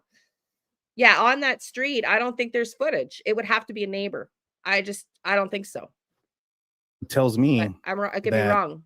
For one, I'm not saying that Mr. Wong is lying. What I'm saying is I'm fairly positive he's inaccurate at the very least. And, people get things wrong. And it's okay. It doesn't mean that he's trying to do something nefarious. It doesn't mean that he's trying to deflect the investigation one way or the other. People get things wrong. People are human. People make mistakes. Yeah, I agree with that for sure. If he, a short time around that time really hurt a vehicle, drive around that night and the kids go missing and he's got some time to think about it. The mind can play some tricky things. You can try to put those two things together and it may have been two different nights, but because it was, I think. Well, that's the point. Like, that's what I'm saying. I'm just saying, I don't think that my interpretation, I could be wrong. And if DT's right, and there's more evidence to suggest that the police actually have footage that proves that these neighbors are wrong. Hey, Chris, where have you been? I was thinking about you this morning. Oh my God. It's a rural road and there isn't. See, that's my point. There would be a camera at the railroad crossing. Yes, ma'am, you're probably right. You're probably right. Yes. Hey, my dear, I've missed you so much. Where have you been? I was literally thinking about you this morning. We missed you. Are you good? Are you good? I do hope they get more footage. Yeah, and I hope I'm wrong. I'd like to know where DT makes the jump, how he gets to the jump, disproving the neighbors. I didn't see the RCMP validate that they disproved it. I heard them say they didn't have the evidence to support it. Those are two entirely different statements and scenarios. What, a week? Since the time that the kids went missing to the time that he spoke with law enforcement? They came out 8 days and talked to him. He said it took 8 days for them to come out and talk to him. Right. So during that time, you know, I mean, Dr. Vona, how much information I or how much know. can your memory I'll put it change back within on. an 8-day period? Well, that's a good question. So I hadn't heard from you, and I went cold and actually work nights now, mostly 3 in a row, and sleep days. I don't get to be on here like I want to be, but thank you, honey. Okay, as soon as we're done this, I can't do the I can't add your wrench here, Chris. But I went rogue again and said, like, fuck this true crime thing, and now I'm just over it all. So nobody had wrenches. So I'll add it again after this. So I don't know. I know. I wish too, but I mean, I doubt they're going to release it. But okay, let's listen. I got to do more listening and less talking. Let's listen. memories are only wired to remember 5 to 7 See? items at one time, which She's is why making we my chunk point. things like our social security number, because it's easier to remember 3 numbers, 2 numbers, 4 numbers rather I than love you too, a honey. bunch of numbers. So with that being said, that's just what that. I also know that when I teach in my class, I teach that eyewitness testimony. So, and that's somebody that sees something, and it doesn't mean that the person's lying, but they do brain games all the time where they make it to where there's actors, and they'll tell the actors to say, No like, no, it was way. a blue shirt, even though they said it was red. And what they found is that if somebody is convincing enough or is confident enough in their description, that they could actually change the minds of other people. So I always take those things into consideration. So yes, your mind can absolutely be faulty after seeing something and then reporting it to the police like right away, let alone a week later. So I agree that things could get mixed up. That is absolutely possible. Right. And No, I don't disagree with that. But he wrote down, I mean, not for me, but for Sonny, he wrote down like where they heard vehicles. So I'm not. And he was sure it was that night. Like, I'm literally trying to be in the fact-finding phase. Like I'm just saying what's, like I saw on Sonny's, that he wrote down like certain time frames and where the vehicle went, like on a map. I mean, at the end of the day, you said that Daniel's vehicle's lights were on and they had surveillance, and for them to come out and dispute it as quickly as they did. Yeah. You know, that speaks volumes to me. That speaks volumes. Because if it was something that was unknown or a rumor or if it was just unfounded, you know, I think at the very most, and I highly doubt they even say anything, they just come out and say, we can't confirm or deny that, you know, if anything. But to come out and dispute it immediately and say, we've got surveillance, we looked through it, we couldn't find any evidence of a vehicle or anything of that in that nature at that time.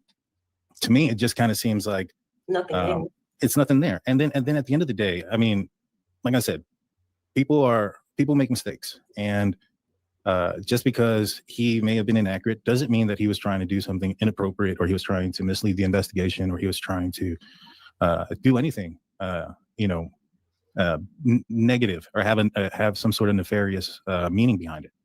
But it just also doesn't mean just because he went in there with good intentions that he's improbable of being wrong about the night that it happened. You, Chris. And with Justin Smith, it took him even longer. And I would even venture to I added you, Chris.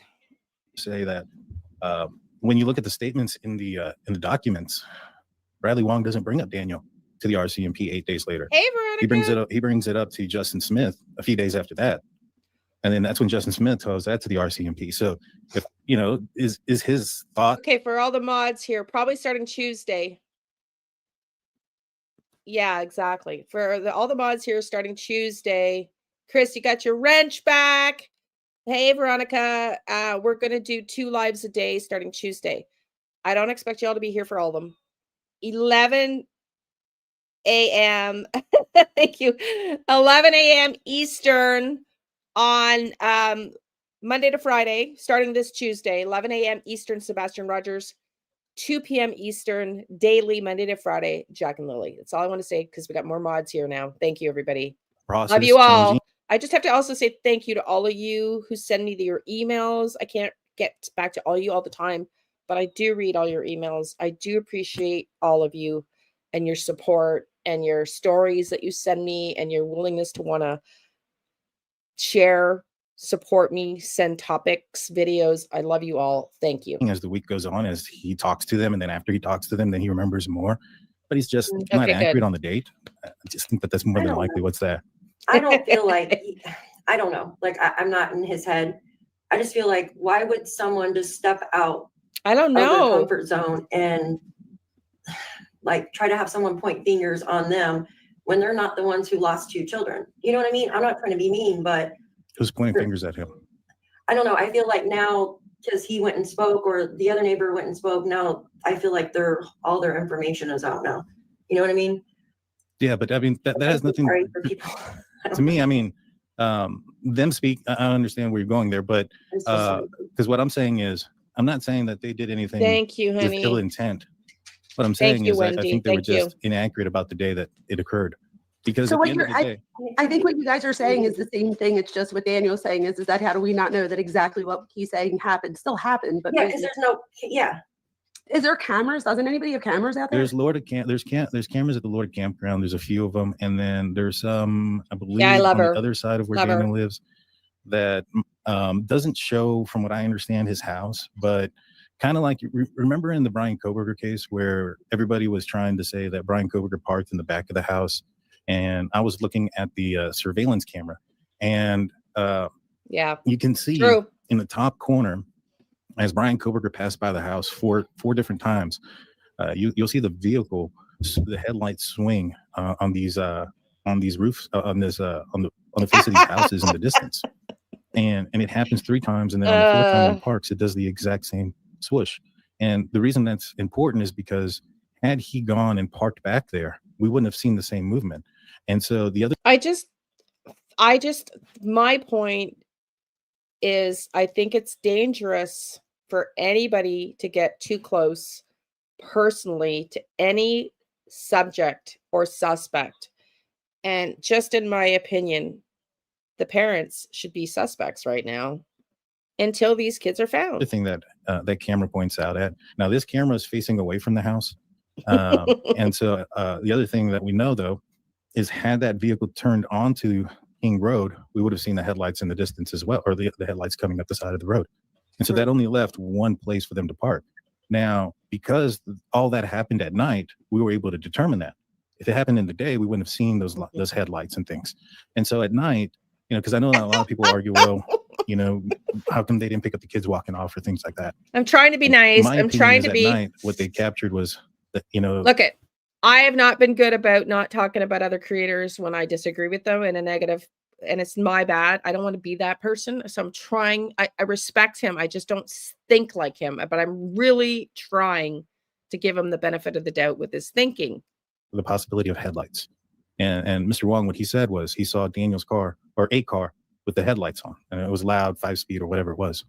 And so you would expect to see the headlights in those cameras or during that time. And if you don't see them and he's claiming that they're on, well, now you have an issue. But I think they probably have something even closer, to be honest with you, for them to have come out and disputed it. I believe they have something even more They didn't concrete, in my dispute opinion. it. Yeah, I don't know. I've been told that the cameras don't work at the campground because it's been closed for a while. Then I told they caught somebody breaking in. Okay. And then, I mean, it just all depends on where they're at and where they're working. Like, I don't know where all the cameras are. I've tried to look for them and stuff, but. How close was that break-in to this? As far as date, like, was it? Oh, the break-in to the Lorda campground, I think it was just some transients that were going through. Okay. And so the campground decided to put some cameras up. And The question was when, Dan, not why. When?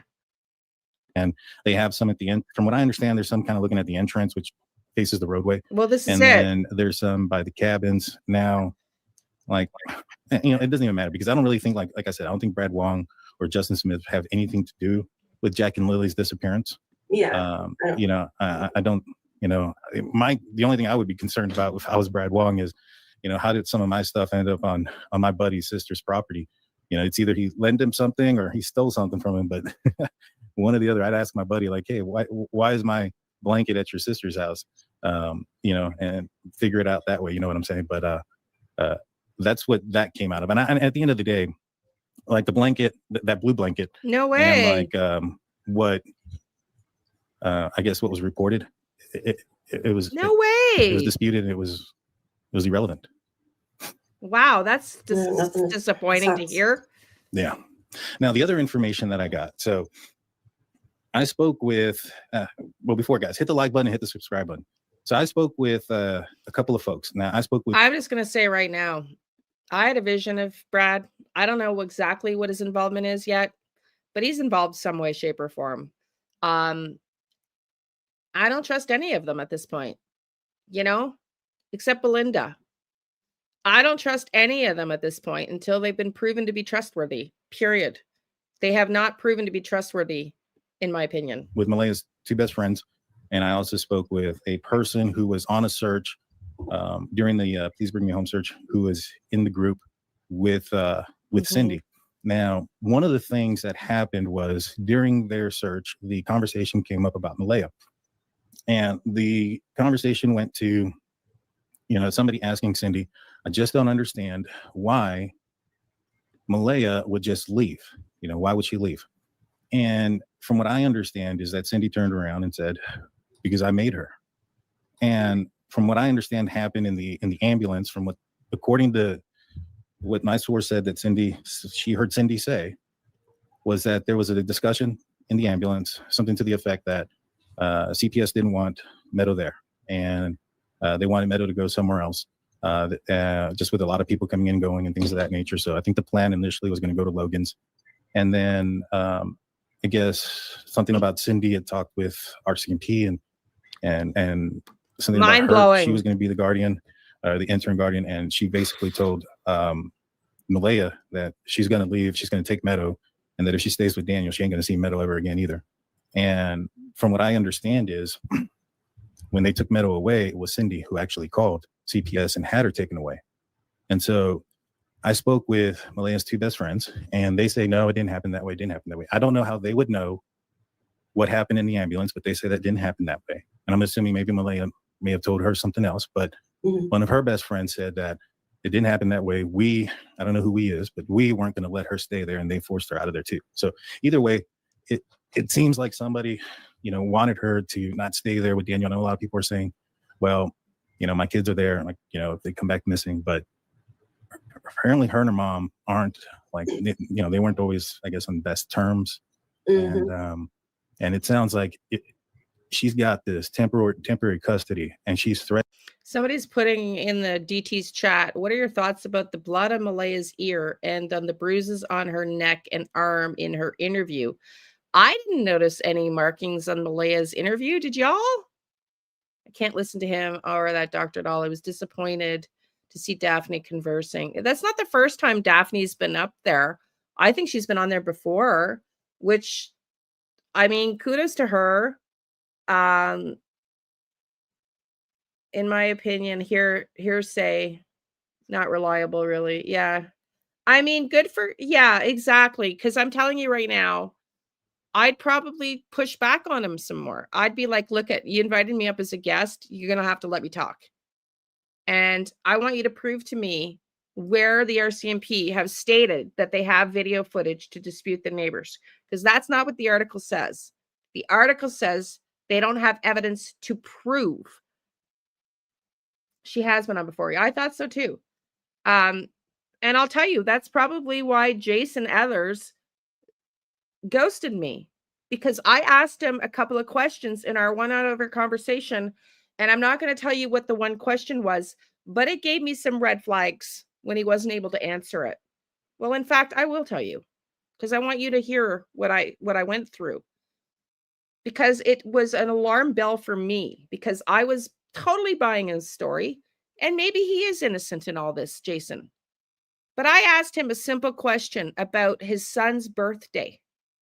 I asked him in the hour conversation about his son, Dylan Ellers, what Dylan's birthday was.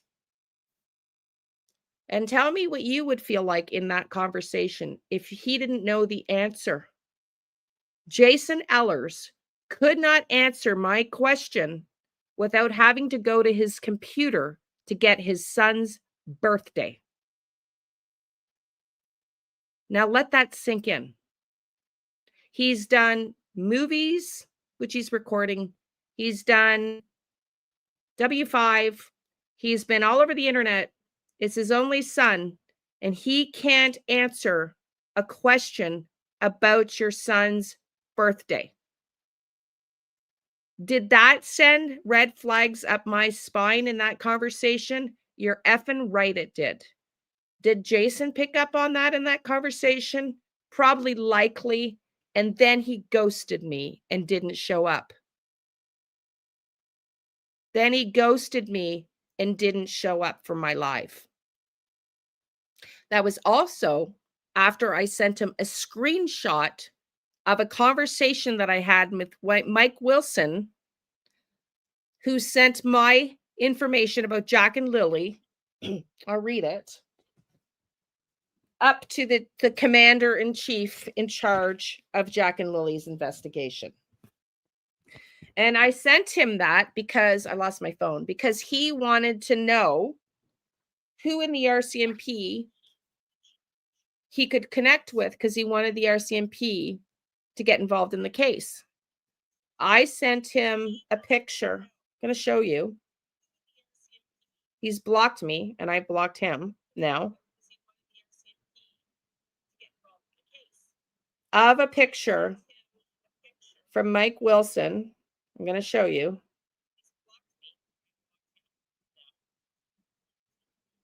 This, like, I'm going to delete the background here just so you can see this. And I'm saying this because I want to make a point. I want to make a point. Okay. So here's all of, like, I'm going to just go back to, we had a long conversation, right? I told you we talked on the phone and then we texted. Okay. So here is the conversation with Jason and all of the attachments, Eller. Okay. This was after our phone call of an hour long, after our phone call for an hour long. Okay. Look at it. Look at it. Okay. Look at it. Look at it. Okay. When I say we were chatting and talking and he was sending me evidence, I'm not kidding. Okay. That's how long the stream was. Now I'm going to show you what I sent him, because I wanted him to understand I'm just not your regular psychic, because Mike Wilson, and I've told you this all along, was taking what I was saying quite seriously. And he said in this text, Mike Wilson, let me pull it up. Let me find it. I want to prove a point here, so stick with me, okay? I want to prove a point. I've said it before, but I'm going to say it again in a second. Now, does it mean Jason's guilty? No. But do you think it's weird? And would you find it weird if you couldn't remember your missing son's birthday? Do you think, would you find that an alarm? Would you find that alarming that you needed to look up? And Jason, if you're watching, you're welcome to come and defend yourself. But hang on, I'm just trying to find, let me focus on the text I sent him. Let me focus on the text I sent him.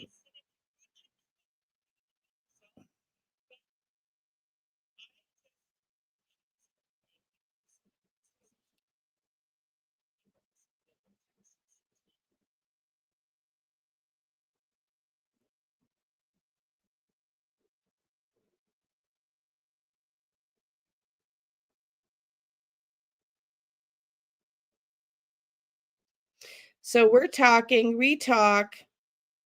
I send him a bunch of texts. He sends me more. He ghosts me. Doesn't cancel. In fact, the day before, he was pissed off when I was live that I would go live without him. And then he ghosted me. Sorry, I'm just trying to find the picture I sent him.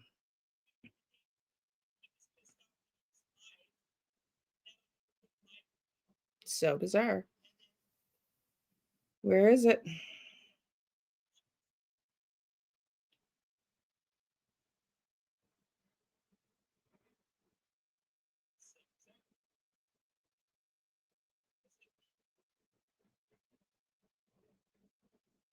Can't find it. So many in here. Anyways, I sent him a picture.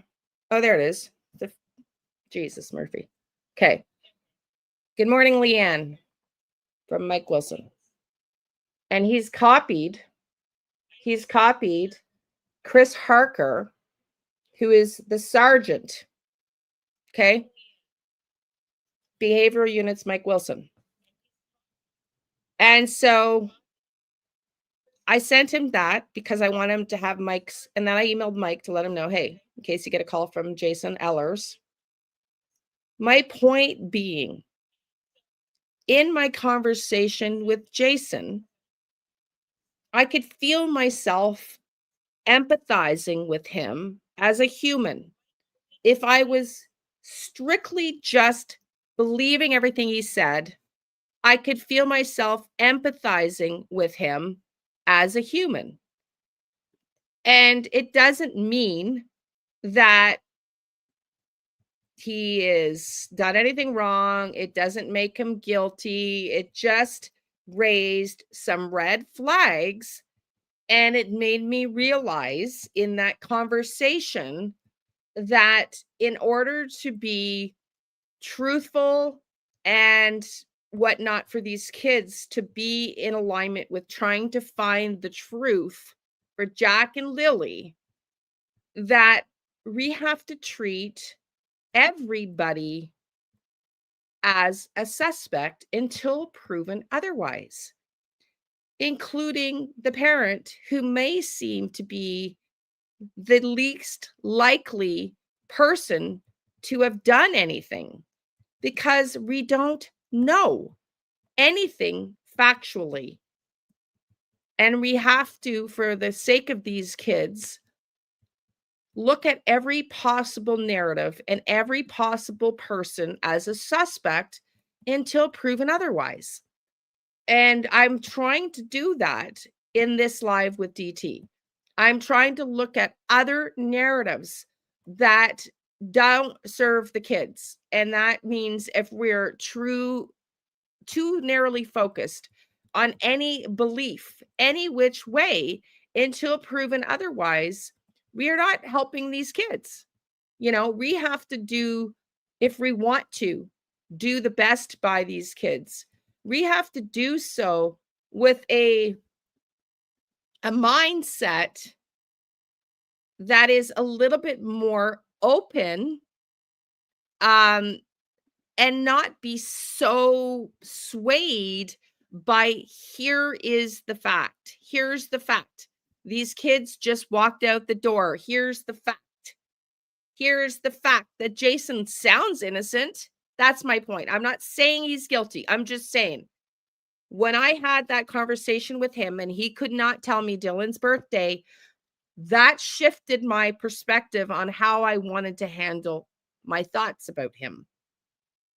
I wanted to shift from being completely of the narrative, he appears innocent. He sure does. Doesn't make it so. And that's why he ghosted me, because I think in that conversation, he understood, I'm not going to assume you're innocent.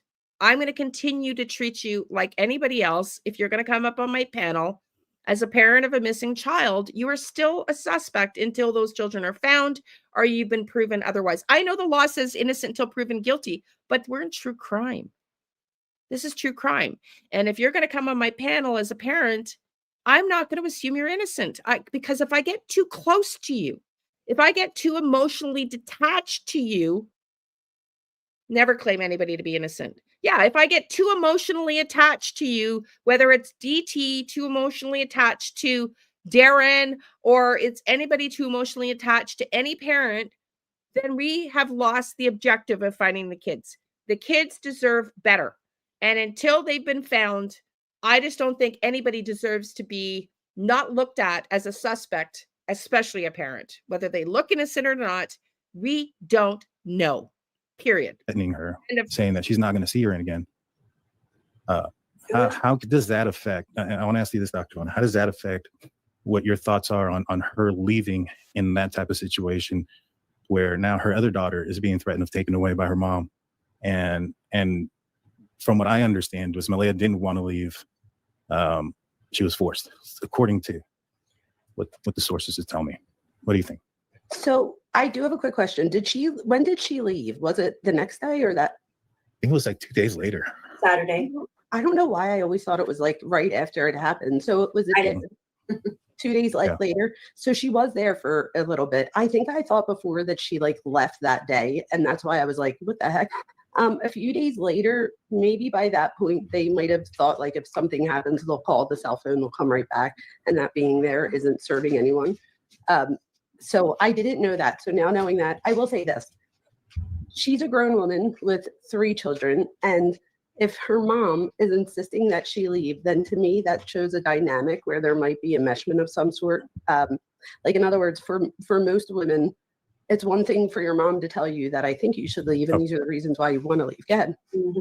They apparently, Malia was raised by her grandmother and has had a bad relationship with her mom. We've heard that. Which is even more than, is the grandmother still around? I believe so, but the grandmother lives a distance away. But we've heard that. But again, that's rumor, right? And then I do want to preference this with this. So one of the things that had bothered me, because I had talked with Daniel, and Daniel had one time kind of confirmed to me that that Cindy had called CPS on Malaya, because Malaya had taken off with Meadow and Wade. Oh my God. Here we go again. Just because Daniel said it, Dan. His boyfriend, which I still don't understand why she's calling. It doesn't make sense to me. And I mentioned this last time. I was like, there's parts of this that just don't make sense to me. I don't understand why she's calling CPS on her daughter when she's going with, I guess, her boyfriend. But they called CPS for that. And well, how do we know? Just because Daniel says it's so? Like, is this fact, DT? Is this factual? Meadow is, I believe, at another family member's house who's not that far away. And so what that kind of tells me is that they're like, all right, you're going to, she's going to be in foster care, but she's with somebody I think is close to her. And so I think that she did not agree for Meadow to go back with her mom. Because I wonder why didn't they, send her back with her mom if she was the intern guardian? I think that was the situation. And so it kind of adds to the possibility that there was some sort of bad blood there. You get what I'm saying? Yeah, it sounds like it. And why would the mom try to get custody? In my opinion, it could be. And this is, again, I'm going by human behavior, not their story specifically. But that could be because she wasn't there for Malaya. It's like her trying to compensate, or like trying to, like, now she's like, it gives her another reason to do it over. Shenanigans is writing in the chat. Derwood said he was the reason that Meadow ran away. Well, Meadow didn't run away. If you think about it, history tends to repeat itself, so that she would now be the grandmom of this kid, where the grandmom of Malaya raised her. Does that make sense? So it's almost like, do you get what I'm saying? So like Malaya's mom would be the grandmother of the baby. So maybe it's like history repeating itself subconsciously to her, almost like she wasn't there for Malaya, so she wants to be there for her grandchild. My thing is this: if she didn't want her to be there so bad, what environment do they believe Daniel provided that they were that, adamant that she needs to leave with the baby? I have no idea what happened. I have no idea. When I talked to... Well, we do know what happened because Cheryl told us what happened. Did she not? Did Cheryl not say that they got in a fight because they learned at that moment that Malaya had found out and been hiding the fact that Daniel was using meth for the last year? Did we not hear that out of Cheryl's mouth?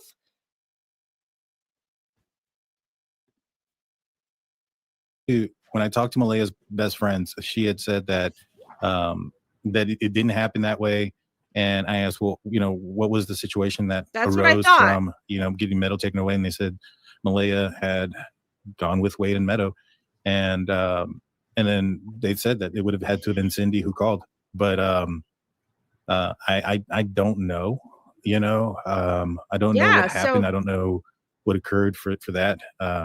So why, okay, DT, why are you dismissing something Cheryl says, but everything Daniel says is gospel? This is the problem. He's not consistent with who he wants to believe and who he doesn't want to believe. If you're going to believe everything that Daniel says, and if your narrative, DT, is everybody's honest, RCMP are honest, the media is honest, Daniel's honest, why are you dismissing what Cheryl said?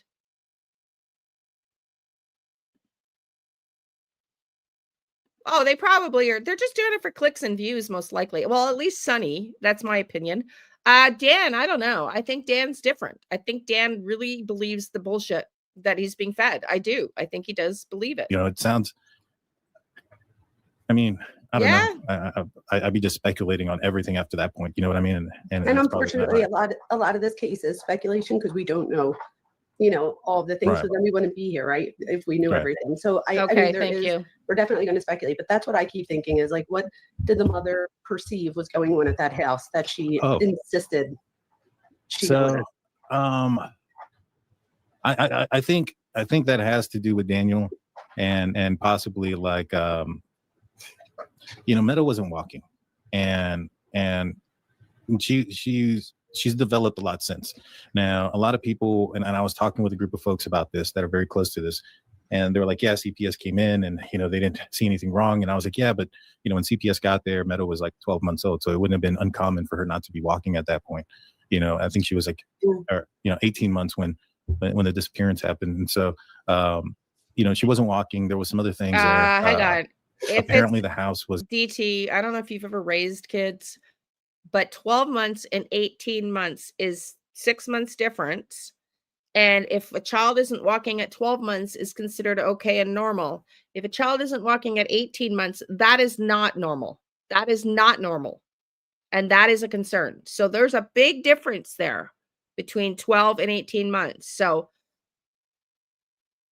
not normal if Meadow was 18 months and not walking. That's concerning. My daughter is a pediatric nurse. I know we've talked about this when it came to my granddaughter, who's now walking, but wasn't walking at 12 months, Rory.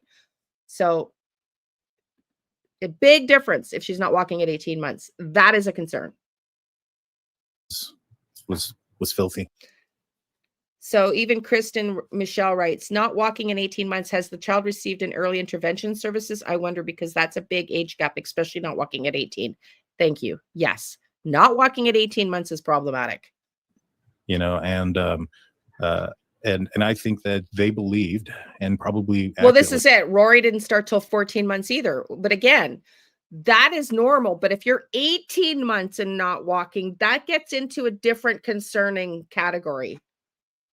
That's, I'm sorry, I don't believe I think MBM lying. She was well aware of rug use. Yeah, it could be.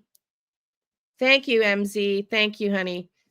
Thank you. Welcome in. Welcome in.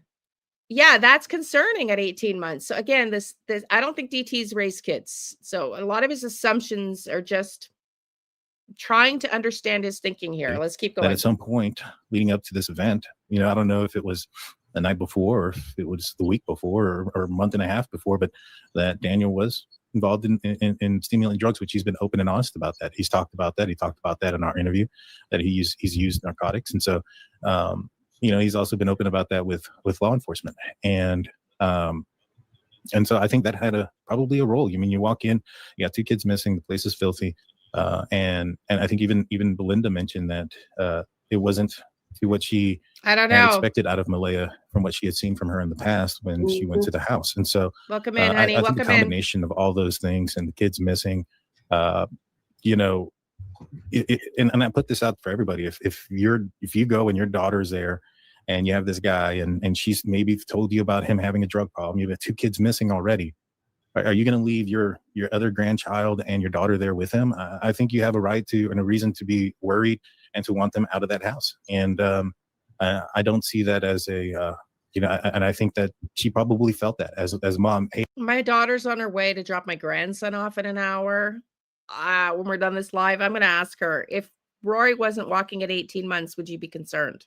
And I guarantee you at 18 months, she's going to say that's definitely at a point where you should start to consider concerning that could be concerning. I'd be shocked if she didn't say otherwise. Yeah, I haven't been there for her. I'm not going to leave her in this situation, and I'm going to forcibly take her out of another bad decision. That way this doesn't get worse than what it already is. And, So I think regardless of what we think, that the truth is that the mom, if she was the one that called, she has the power now to say to her daughter, if you don't leave, I call and tell them, and they're going to take this child out of here anyway. So that would make sense. Where the last time we talked about it, it just sounded like her mom was just saying to her, you need to leave. But if I just Googled, if a child is not walking by 18 months, is there a reason for concern? Yes. A child not walking by 18 months is a reason to consult a pediatrician, as it's considered a late walker, but it's often normal, especially if they're meeting other milestones, So I guess it would depend on other milestones, but it is recommended if they're not walking at 18 months that you should go to a pediatrician. That will be the end of that conversation. If she like is the one that called Child Protective Services, then that would give her power over the daughter by saying like, you leave, or I called, you know, get the baby taken from you.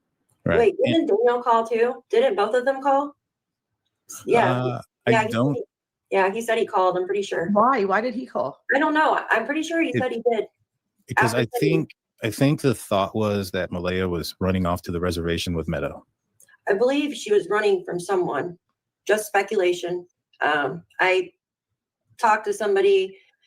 I'm not going to say somebody's name, but they know I've seen pictures of Malaya's house that she's living in now with. I'm just going to leave it at that because this person took a picture of it. Well, there is a person that is following her quite creepily, and has basically been stalking her and stuff like that. Like the information about Malaya being in treatment, which I found out a little bit more information about. I know a little bit more. It was for a nervous. It was not a drug related anything. It was a nervous, mental type situation because of what's going on with her kids being missing. And so, but the only reason that information got out was because I was getting like seeing that these rumors were starting to be speculated and spread that she ran off, or that she took off, or that she took off with a boyfriend. Like I heard like a few of them, and I was like, that's not what happened. You know, does she have male acquaintances or friends? Probably. You know, I've heard that's more than likely the answer is yes. But Dr. Vaughn, I'll ask you this: when somebody is vulnerable and they're in a situation of loss and grief, can somebody, I don't want to say take advantage of that situation, but can they be in a more vulnerable situation to be taken advantage of in those types of situations? Oh, absolutely. Absolutely. Especially if it's someone that you've trusted at some point, or, you know, been thought to trust. So absolutely, you can be more manipulated in that situation. That's usually when people are at highest risk of manipulation. Absolutely. Can I say something else? Go ahead. I know that Malaya tried to leave too, a couple of months prior to this, and then decided not to. I've heard that from one person.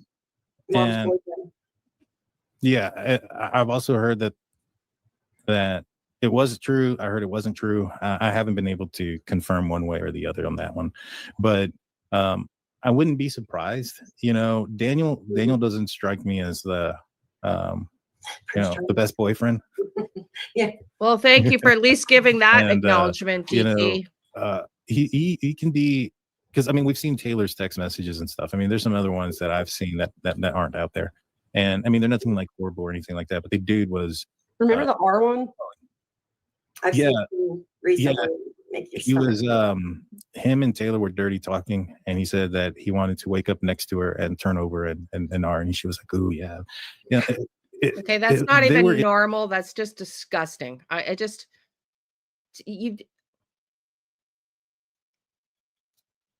There is no funny thing in that statement that he thought it was funny that he wanted to R his girlfriend. I just think that is just disgusting, and it's not funny, Dr. Vona. It's not funny. It's just some weird stuff. Like she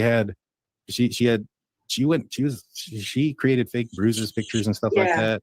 And then she had some real bruises, and then I was like, holy crap, are you okay? And she's like, oh no, we got that, doing the hanky panky type stuff. And like, she told somebody, I think somebody else that was investigating the case, that Daniel's a good F and all this stuff, like all over Facebook. And like she continues to contact him. The thing that gets okay, but it takes two, DT. It takes two. See, he's like, the focus is always away from Daniel. Like you would think they were related. Like, are they brothers in secret? Because he's so pro Daniel.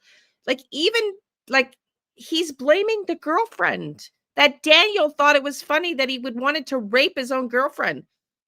I'm just like, DT, I don't know, man. I'm telling you, if I ever meet you, I'm going to shake you so fucking hard. I hope something falls out of your ears, because there's something not there with your thinking. That's just, I don't know how you can disparage the girlfriend in this. Like, He's the disgusting person that said it. Whether she's laughing or not also makes her sick. But you are completely dismissing the fact that he thought it was appropriate. Like, there's no conversation. He just skips by Daniel and goes right into the girlfriend. Me, like, about that is, I feel like, just like we were saying about Malaya getting taken advantage of, I Just feel like for this gross. girl, It someone is. who is into getting bruises like that or faking the bruise, like just all of it, I feel like is there unresolved trauma that she's dealing with, and is he then taking advantage of her too? Mhm. I mean, I don't know. I mean, she Wears a wedding created band, fake doesn't he? bruises to tell him that she was abused by her ex to great. Okay.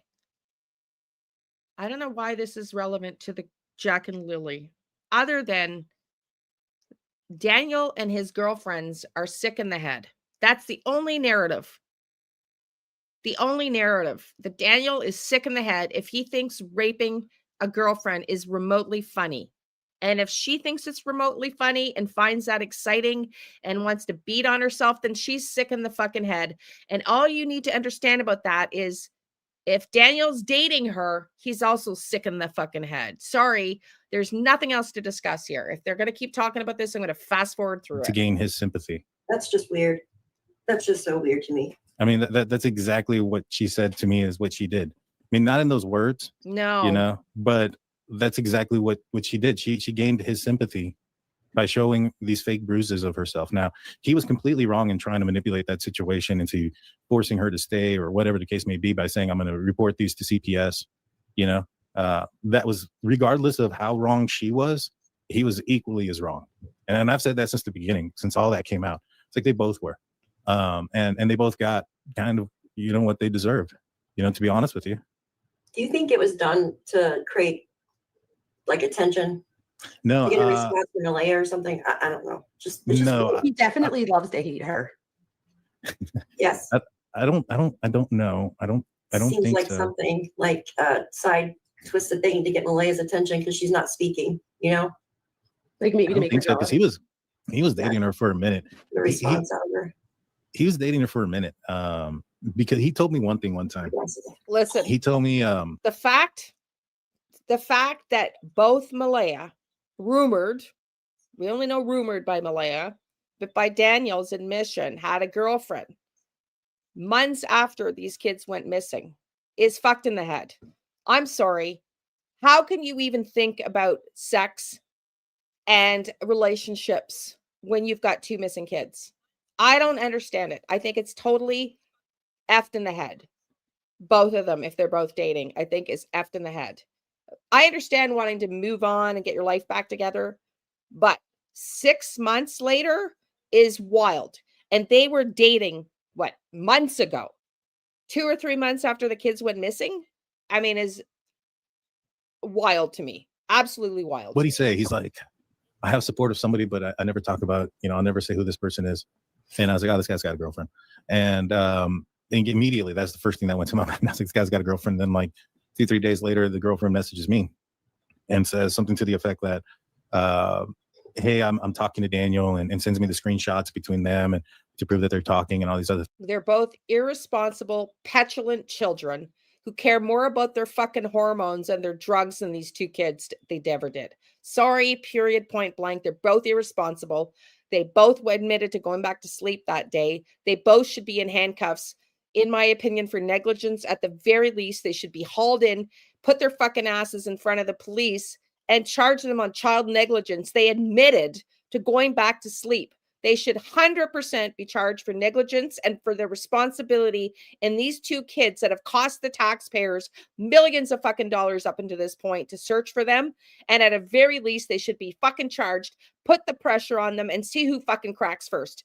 Period, point blank. That's my opinion right now. And that's the only thing I think the RCMP should do. And if we want to talk about that as a plausible, realistic legal attack, let's research that. And let's fucking talk about whether that's a likely and possible alternative for the RCMP. Let's put that theory into facts and see if that could be done in this case. Because I know for a fact that that happened with another missing kids case in this country very recently, because I heard about it through somebody very reliable. And it can be done. They can be charged for negligence and at a bare minimum, they both have admitted complete fucking negligence.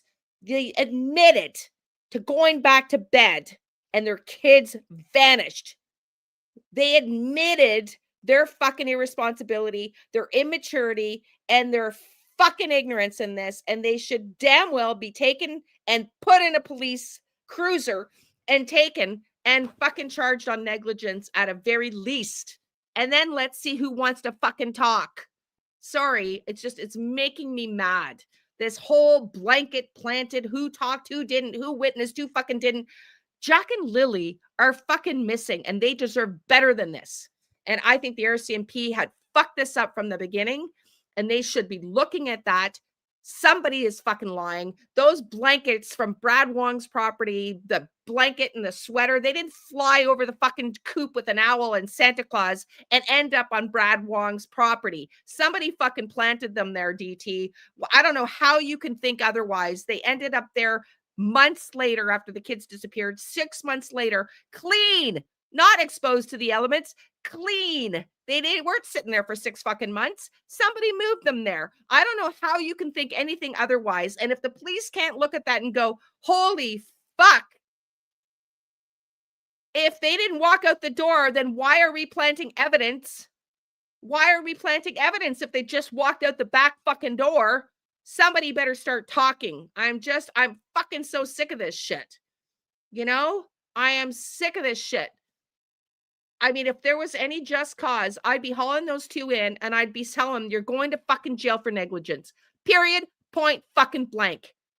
These kids didn't show up to school. They showed up with black eyes and bruises. They were malnourished, and you admitted to going back to sleep until they walked away and could never be found again.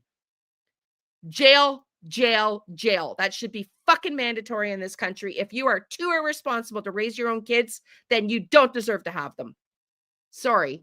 I'm so sick of this shit. The RCMP, I wish they would get their fucking ass together and do something. Things. And I'm like, okay. And I'm like, you know, what's going on? Yeah, And she exactly. starts just kind of telling me about both fucking her, shit. I guess her plan, so to speak, I know. I just that had to say it, Dawn. I'm okay now, wanted but to I gain had information to to say find it. out if he was capable of doing something to Lilly and Jack. And I was like, you know, how long have you been talking to him or whatever? And she told me it'd been, you know, I mean, we're all talking about it, but think about those kids right now. Like, we're all talking about it, and the whole narrative about those two missing kids seems to be lost in all this sometimes. They should have been made. Yeah, this is bullshit. It's absolute bullshit. Let's Google it now. I want to know right now. Jack and Lilly, can police arrest or charge for negligence?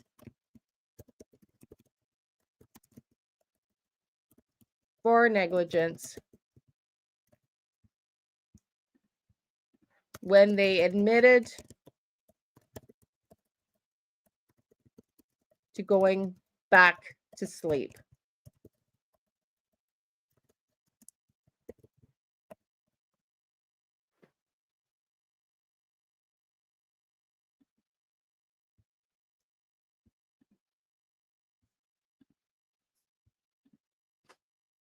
Can they be charged?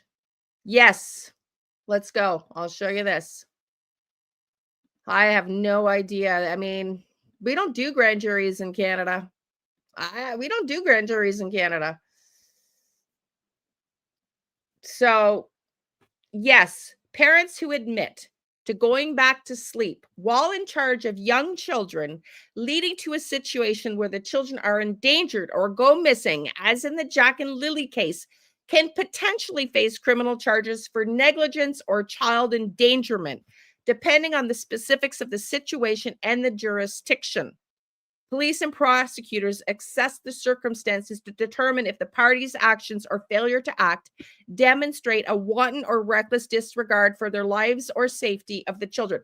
Well, given the fact that we know the kids are in the care, or Meadow rather, is in the care of CPS, then I think this is a perfect situation where that could be, that's just my opinion, could be made, this case could be made. Okay, so let me continue to add. How about the fact that the third The other child is now with CPS.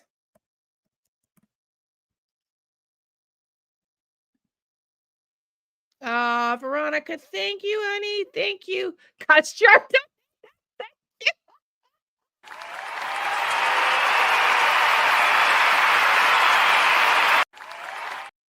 No, YouTube is nuts. Make it make sense. I can swear on here all day long.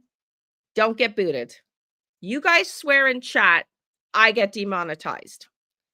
I can swear all day long, not have a problem. But if I show trafficking videos or CIA involved in coercion and psychic training, I get demonetized and get flagged with warnings. Make it make sense. Make it make sense. That's a YouTube thing. Thank you so much, honey. I appreciate that. Yeah, I'm trying not to cuss, but I really am frustrated with the RCMP. So the fact that another child, Meadow, the infant's sister, is now with Child Protective Services is a significant development related to the parents' admission of lack of supervision, but it involves a different legal process than criminal charges. CPS's involvement versus criminal charges. CPS proceedings are focused on child welfare, not punishment. Okay, but my point is, if CPS took one child, does that not show negligence, hence boosting arrests or charges of negligence for missing Jack and Lily? Do you see what I'm saying? I just want to see what, while the removal of the infant of CPS, of the infant child Meadow by CPS strongly indicates a finding of parental neglect under civil law, this alone does not automatically guarantee criminal negligence charges or arrests for the parents of Jack and Lily. That's good to know. So the CPS action strengthens the case for neglect, but does not bypass the different higher legal standard for criminal prosecution. See, this is great information. The distinction lies in differing burdens and standards of proof between the civil CPS and the criminal law in Canada. Child Protective Services civil law operates on balance of probabilities, okay? They only need to show it's more likely than not that a child is in need of protection or at risk of harm. The evidence of children wandering off, a prior history of concerns, and the parents' admission of being asleep was sufficient for CPS to determine the remaining infant was unsafe and required removal for her immediate welfare. Criminal court. For police to lay charges, the criminal negligence causing death or abandoning a child, the Crown prosecutor must prove the parents' actions were marked and substantial departure from the standard of care of a reasonable person and must prove this beyond reasonable doubt. This is a much higher threshold.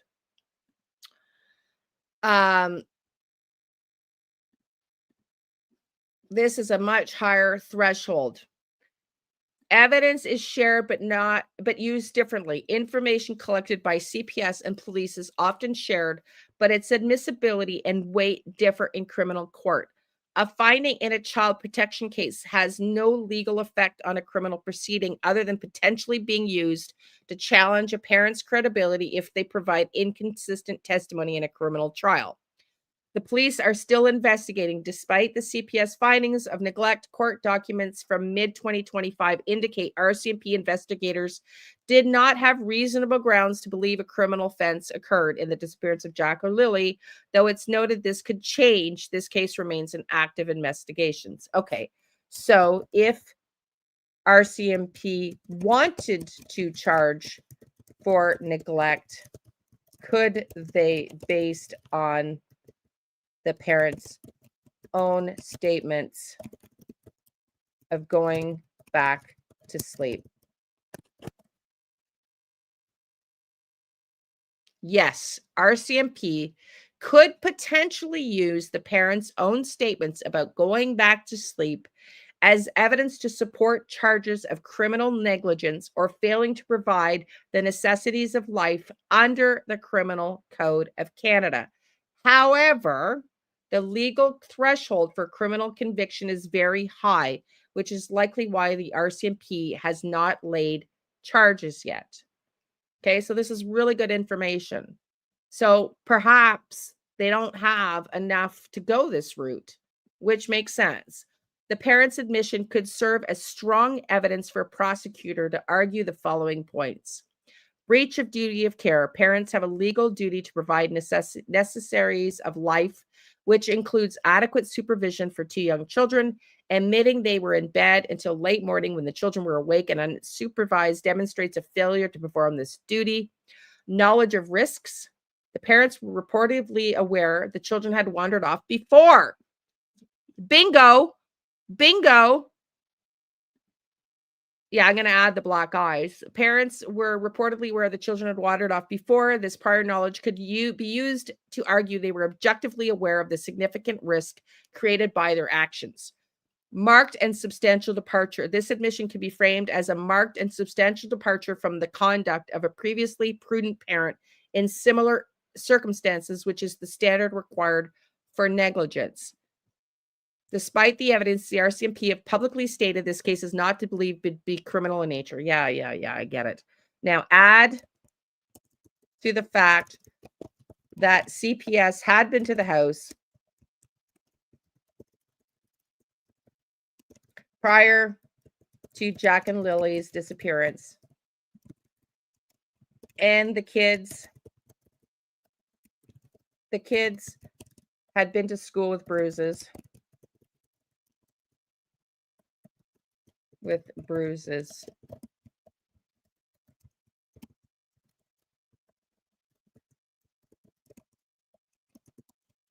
And now tell me why the RCMP have not gone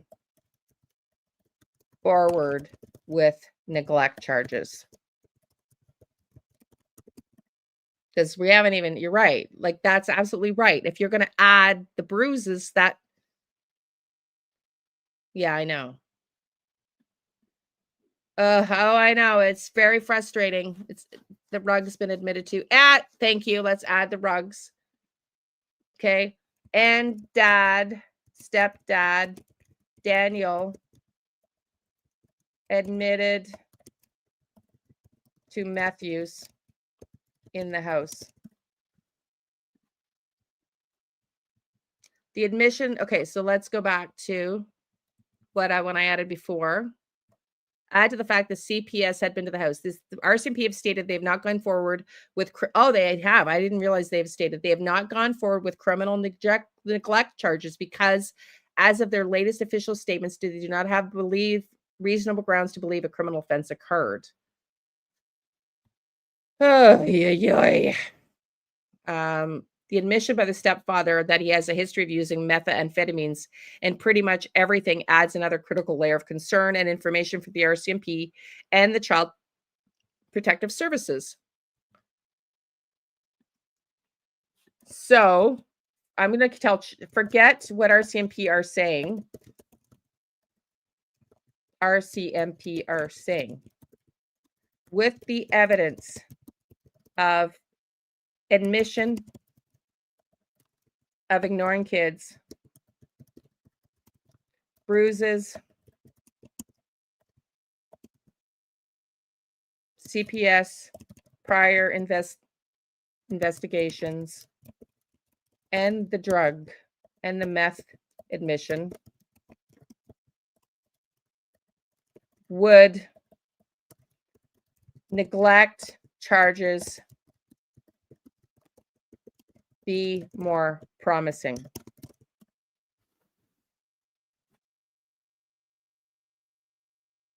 Yes, based on the cumulative evidence, the case for criminal neglect charges would appear more promising to a prosecutor if they were able to present all those facts in a Canadian court.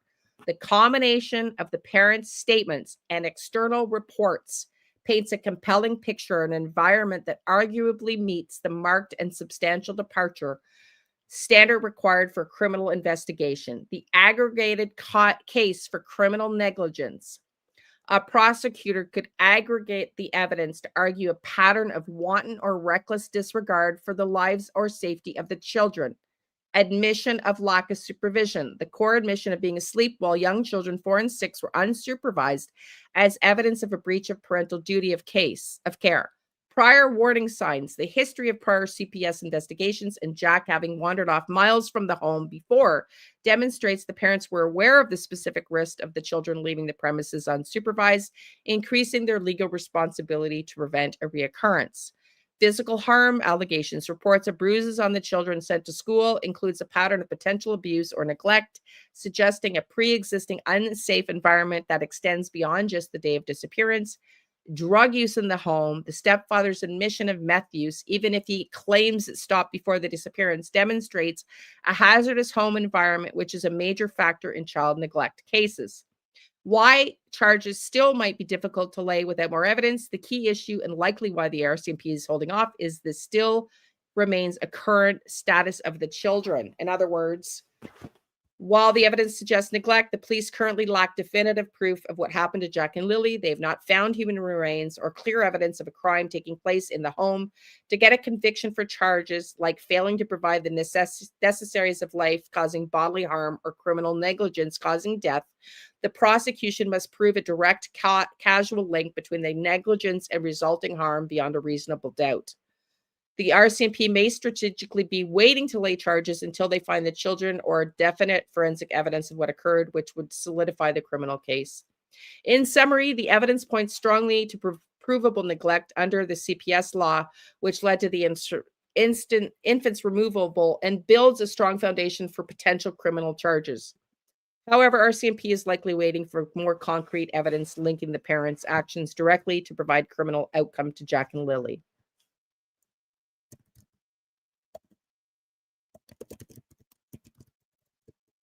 I don't know.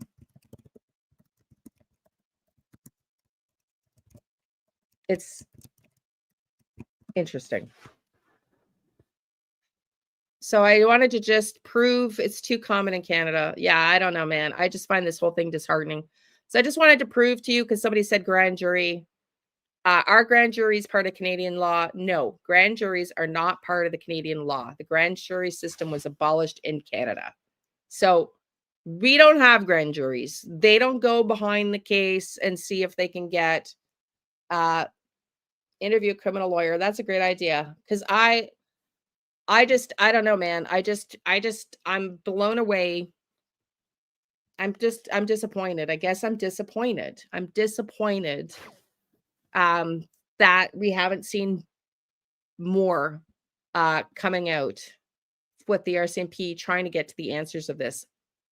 Yeah, they're soft on people. Well, our current government is favors more the innocent until proven guilty than it does the victims. It's way too focused on, the victim, or lack of focus on the victims. It's very, very much in favor of the criminals in our justice system in Canada right now. So, okay, everybody. I tried to watch the whole thing with DT. I can't. We were almost through half of it, an hour into it almost. And if you want to go watch the rest, go and watch it. But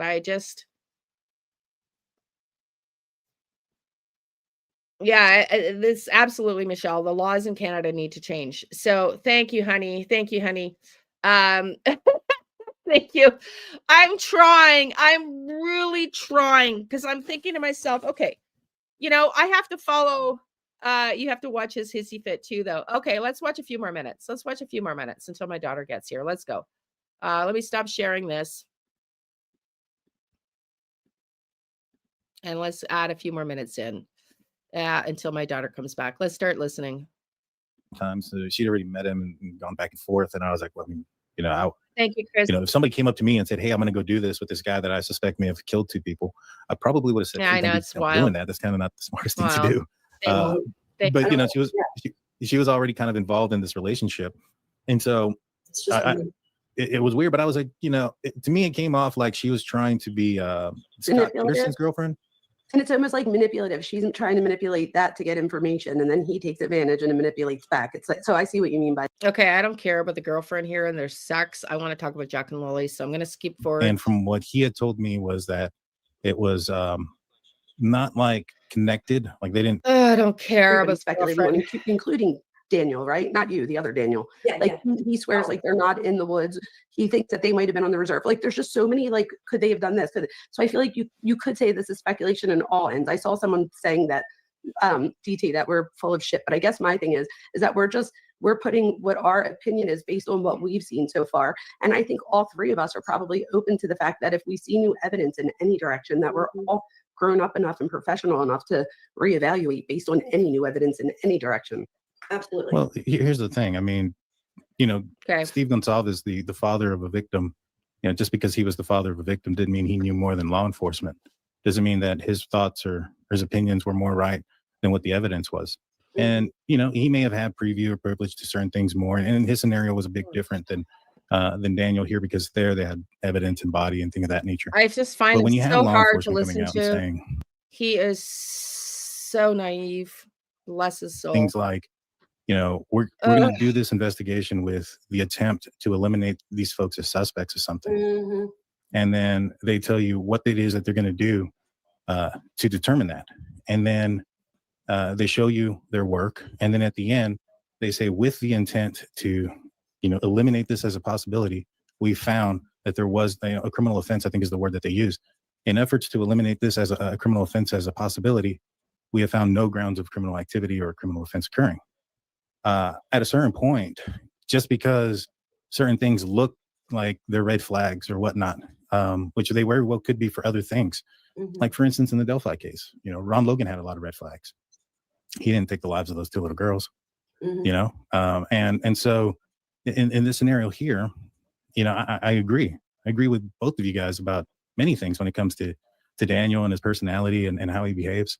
I just don't think that there's something there that results in a criminal investigation. And now you have Daniel that says that the blanket was planted and he doesn't think that the boot prints were there. Law enforcement did an extensive investigation into the boot prints from May 3rd to May 27th. And so, you know, I know a lot of people will come up here and say, well, this person was on the pipeline with these kids, or that person was over there with those kids. Well, if law enforcement is doing an extensive investigation for almost a month and you know about those people on the pipeline, don't you think that law enforcement knows about those people on the pipeline? And don't you think that if they're doing that extensive of an investigation, they're not going out and asking these folks, hey, what size boot prints are your kids? Were you out at this area of the pipeline? I don't think so. Were you doing this? And then we also have to come to the understanding that I think Sonny, no offense to DT, but I think Sonny is way more shrewd and would think more like that than DT. I think DT is just drunk on Daniel. if there was people out there searching day one like that, then they're probably either reside very close or very Too much close to the Daniel investigation Kool-Aid. by either a friendship or relationship or neighborhood or being a neighbor. And so we would assume that they're also invested in this. And I would assume that they would know that these boot prints would be a question. And the one thing that hasn't happened is that somebody hasn't come forward who would have knowledge of the search because they would have been out there, who would have knowledge of all these things because they're well invested, because they're there day one. Why haven't they come out forward and said, hey, no, those boot prints belong to my kids? I guess the theory would be as if they were planted. I guess that would be the other theory. Now I would understand that. So if somebody were to try to say that was Daniel that planted them, well, he planted the blanket and then he planted the boot prints in the middle of nowhere. Why is he going around telling people they're planted?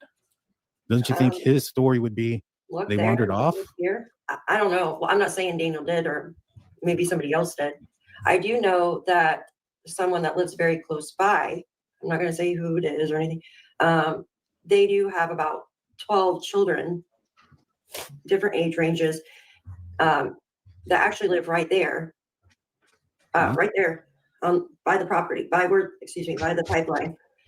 Now, I don't know. Okay.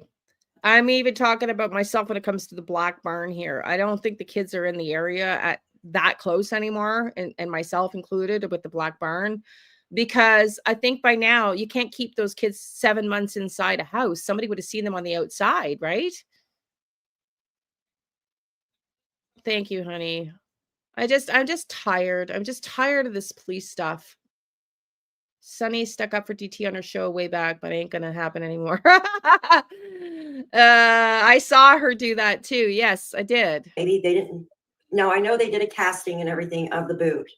When I spoke to Belinda, she says there's not really many places to even buy stuff like that. Walmart is the main place where the lady went and checked the receipt and all that for Malaya.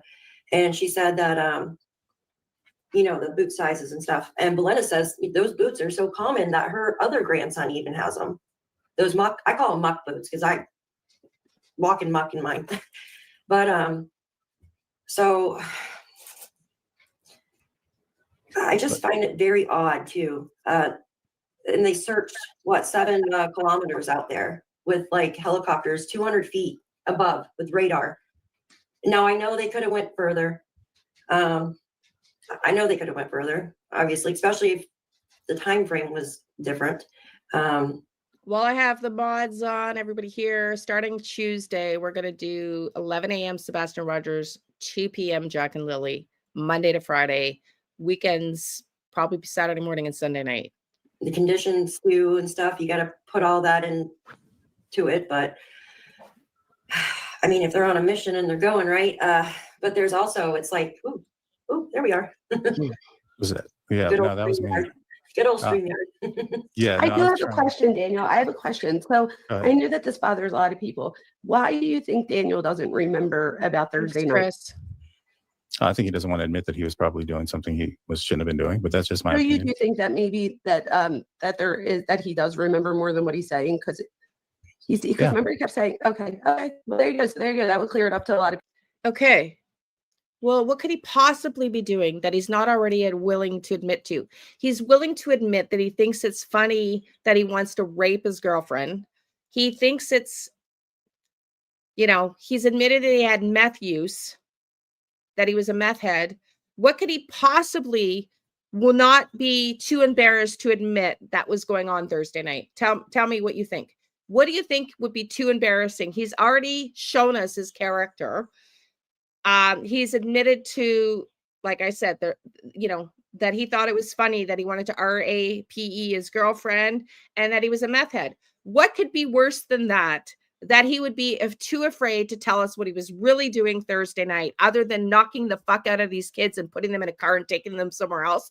I don't understand what he's afraid to be transparent about. Tell me, DT, what could he be doing that he's too afraid to tell us about? people that don't think I that don't he's saying know. that. But I think the point here is See, that I think the Yeah. thing that gets over a lot of people's heads is the fact that they think that because I agree with RCMP that the kids wandered off, automatically assumes that I agree with everything that Daniel says.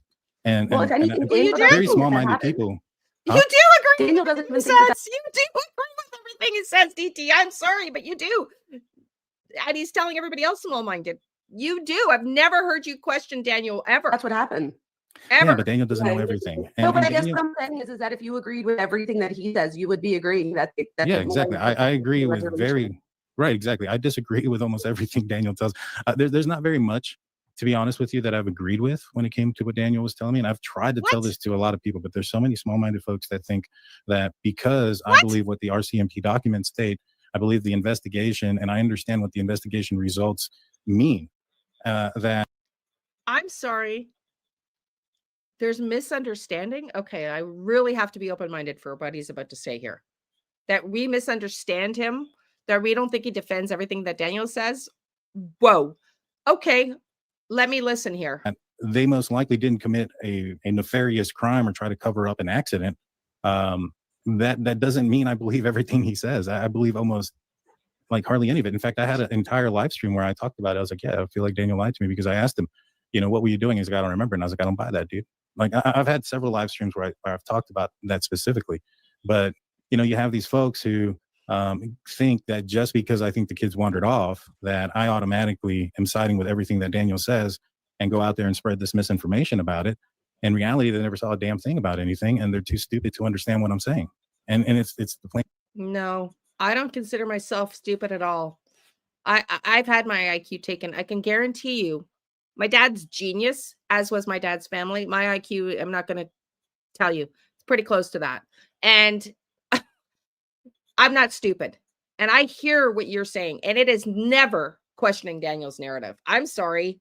I don't listen to you every day, but I'd like you to put some clips together where you say you question Daniel's narrative, because I have yet to see that. Correct me if I'm wrong, anybody in chat, but I have never seen that. Have you guys? Because I am dumbfounded right now that he's saying this. And I'm sorry if that hurts your feelings. And it's because I'm talking to you if it's hurting your feelings. And so and like I said here, this isn't something, this is the pipeline. Yes, honey. A couple kids can walk. Yes, of course you can, honey. This is just recent, right? This is the ones Daniel took a picture of?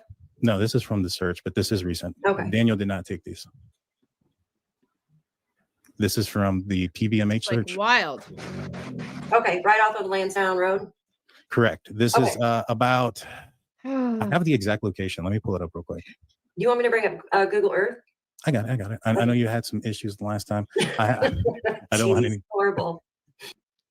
I don't know. I'm not a fan. I'm trying. I'm really trying. And Dr. Vona, you're a doctor and you don't question him very much either. And I just don't think that you're serving him as a friend by allowing him to be so narrowly focused. I mean, why are you up there? You're there to embolden DT's opinion. I don't get it. I don't get it. It's okay. It's okay. Let's see.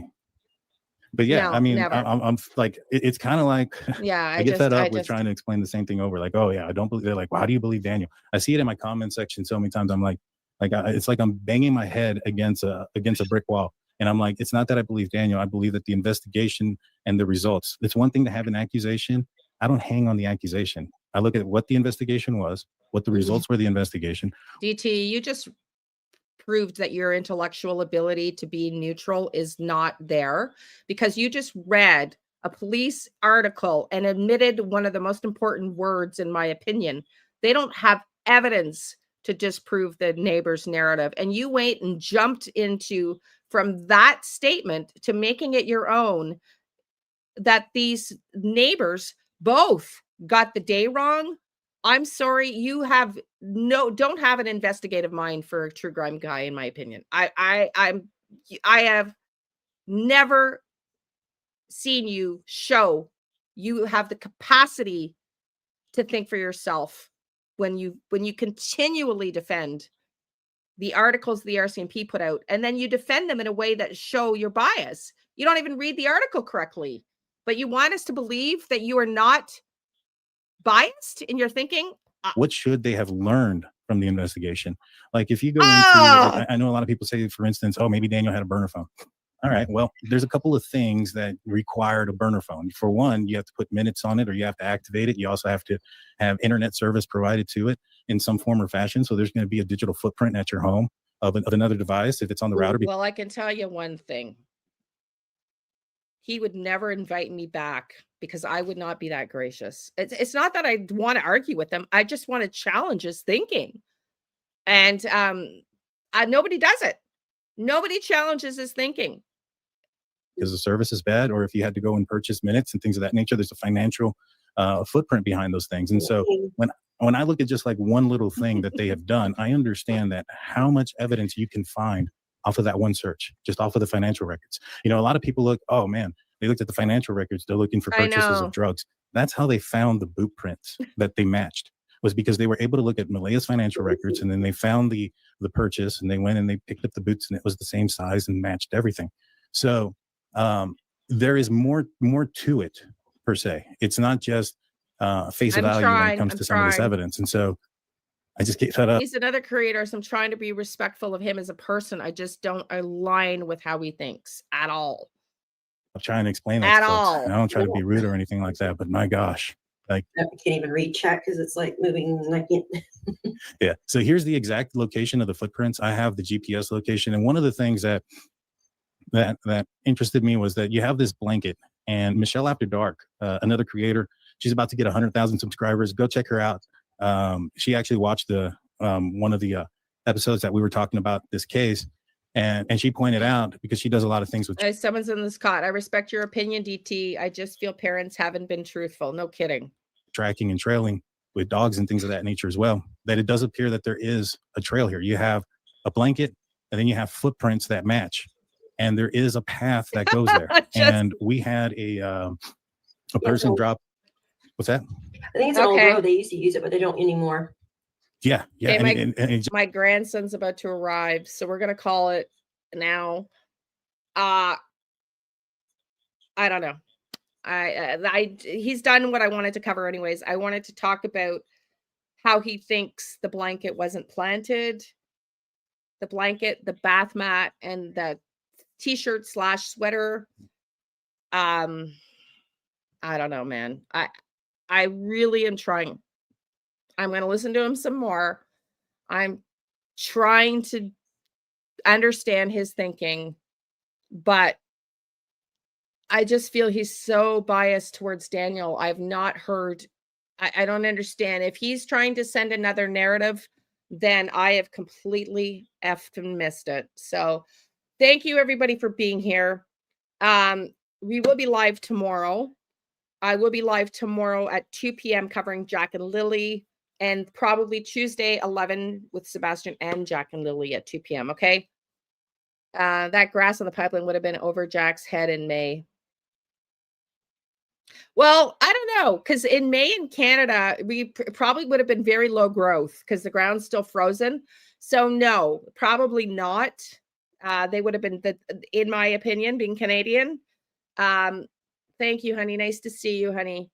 Hope, have a great birthday. Honey, love you.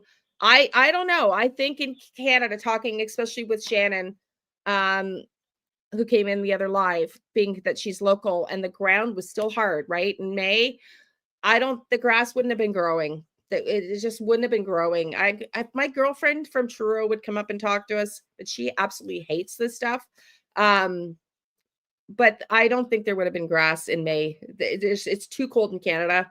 There's so much snow. I mean, it's December right now. I'm going to show you how much snow is on the roof outside my window. Okay. And they get more snow in the East Coast than we do here where I am. Okay. I'm just going to show you. Okay. There is, hold on. Can you see? I got to remove the background. I got to remove my background. Okay. See the roof? Can you see how much snow is on the roof here? Can you see? There's no way in May in Canada. I'm just telling you. There's no way in May in Canada that the ground wasn't frozen. There was not going to be any growing grass. No growing grass. Not going to happen.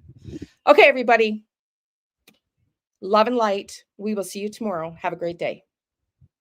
Thank you for being here. Love you all.